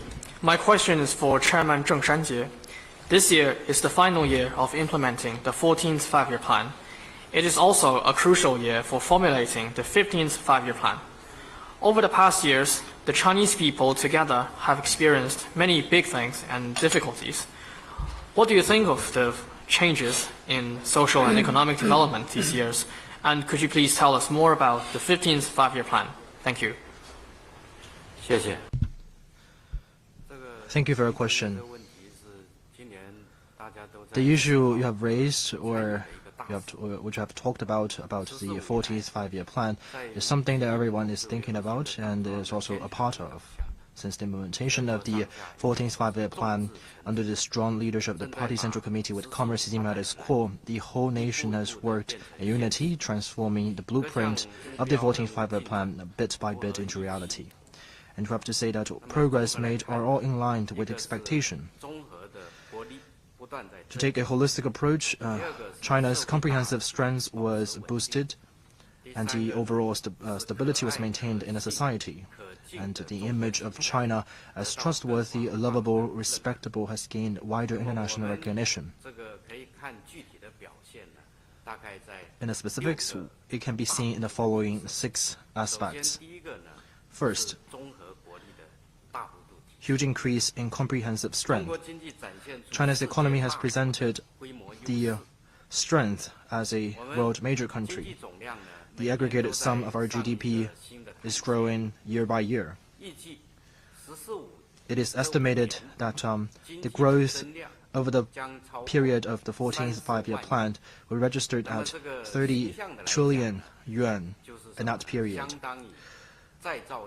That is to say, we have created another Yangtze Delta economic region. Or internationally, it is the equivalent of the annual GDP output of a developed economy. China is also the largest source of growth for global economy. Second is increased industrial competitiveness. China has formed a complete industrial system. In industries, we have 41 industrial divisions, 207 groups, and 666 classes, making China the only country that has all the industrial clusters and divisions in the world. In the meantime, our industrial chain is also moving fast towards high and mid-ends. Third is increase in sci-tech innovation.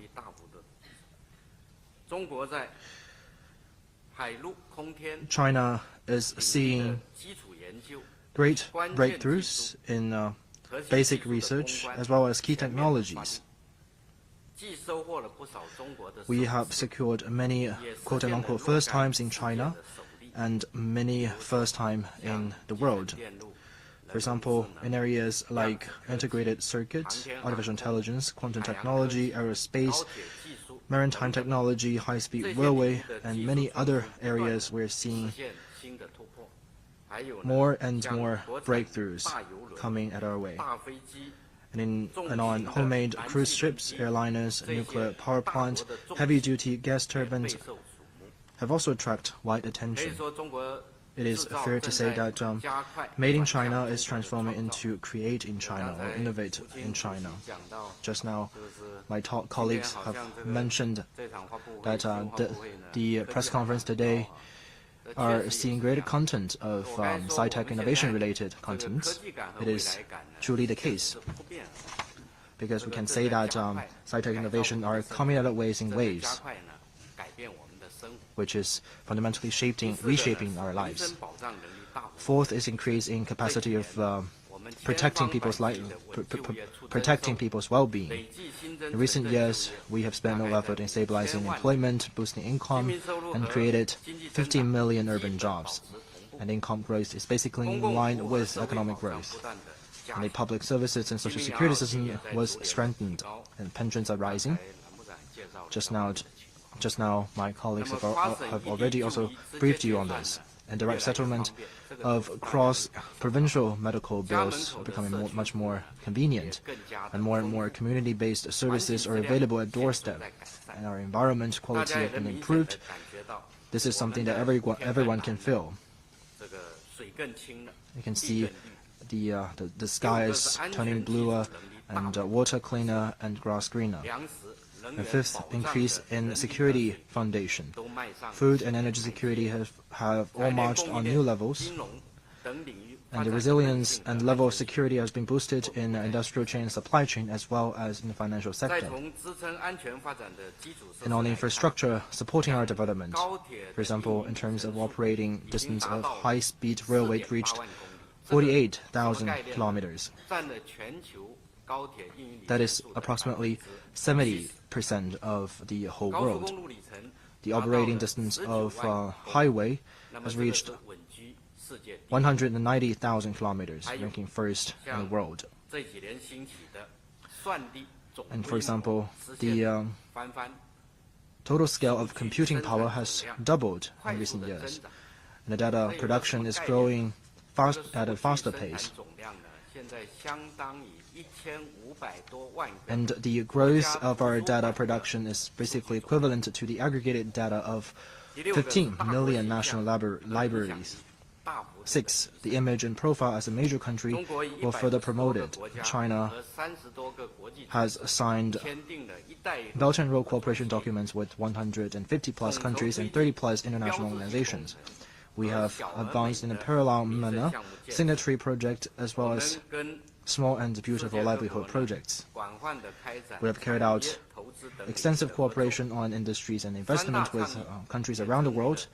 The three major initiatives proposed by President Xi Jinping are becoming global consensus. China has fully played out its role as a responsible major country. We have continued to expand high-standard opening up.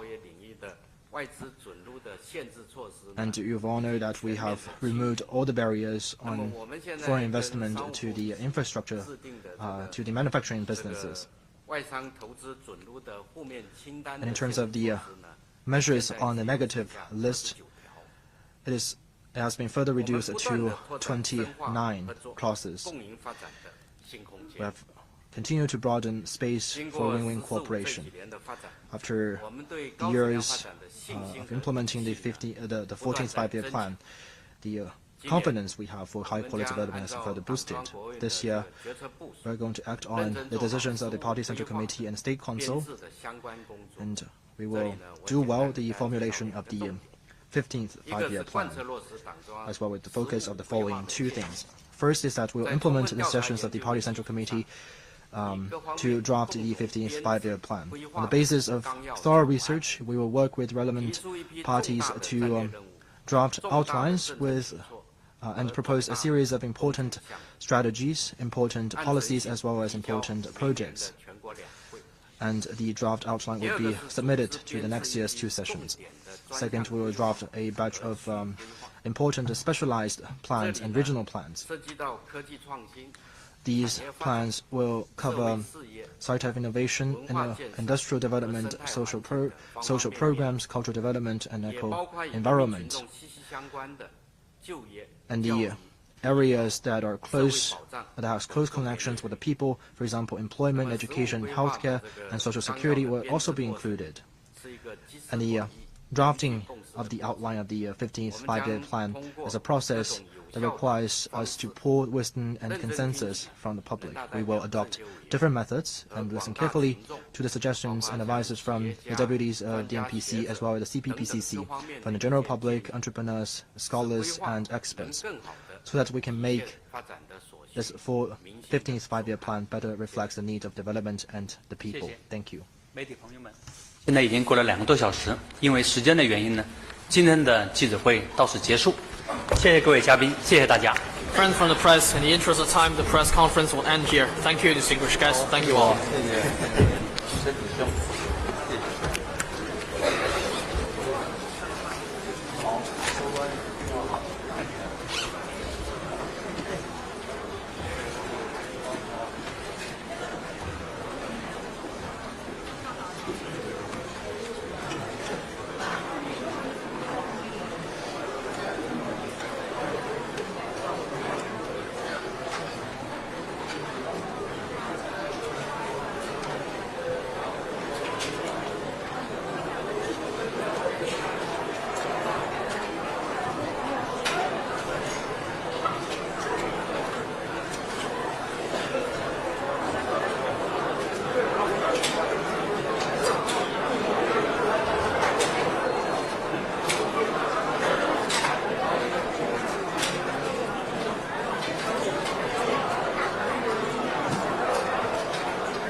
请北区第一排第3位男士。谢谢。Thank you. Market News International. A question for Mr. Zheng and the National Development and Reform Commission. The government work report set a GDP growth target of around 5% this year. However, some international institutions are expecting around 4.6 to 4.8%. How to ensure China reaches its goal of around 5% this year? And what specific work will the National Development and Reform Commission focus on to support achieving this target? Thank you. 美国国际市场新闻社，我的问题提给郑山杰主任和国家发展改革委。政府工作报告已经确定2025年中国经济发展的预期目标为5%，与此同时，一些国际机构的预测为4.6%到4.8%。请问您如何看待中国经济形势？今年5%左右的目标能否实现？那么国家发展改革委将如何推进相关工作？谢谢。谢谢您的提问。 Thank you for your question. 借这个机会呢， With this opportunity, 向各位媒体的朋友 I would like to also 感 extend 谢 my 对我 appreciation 们发展改革工作的关心和支持。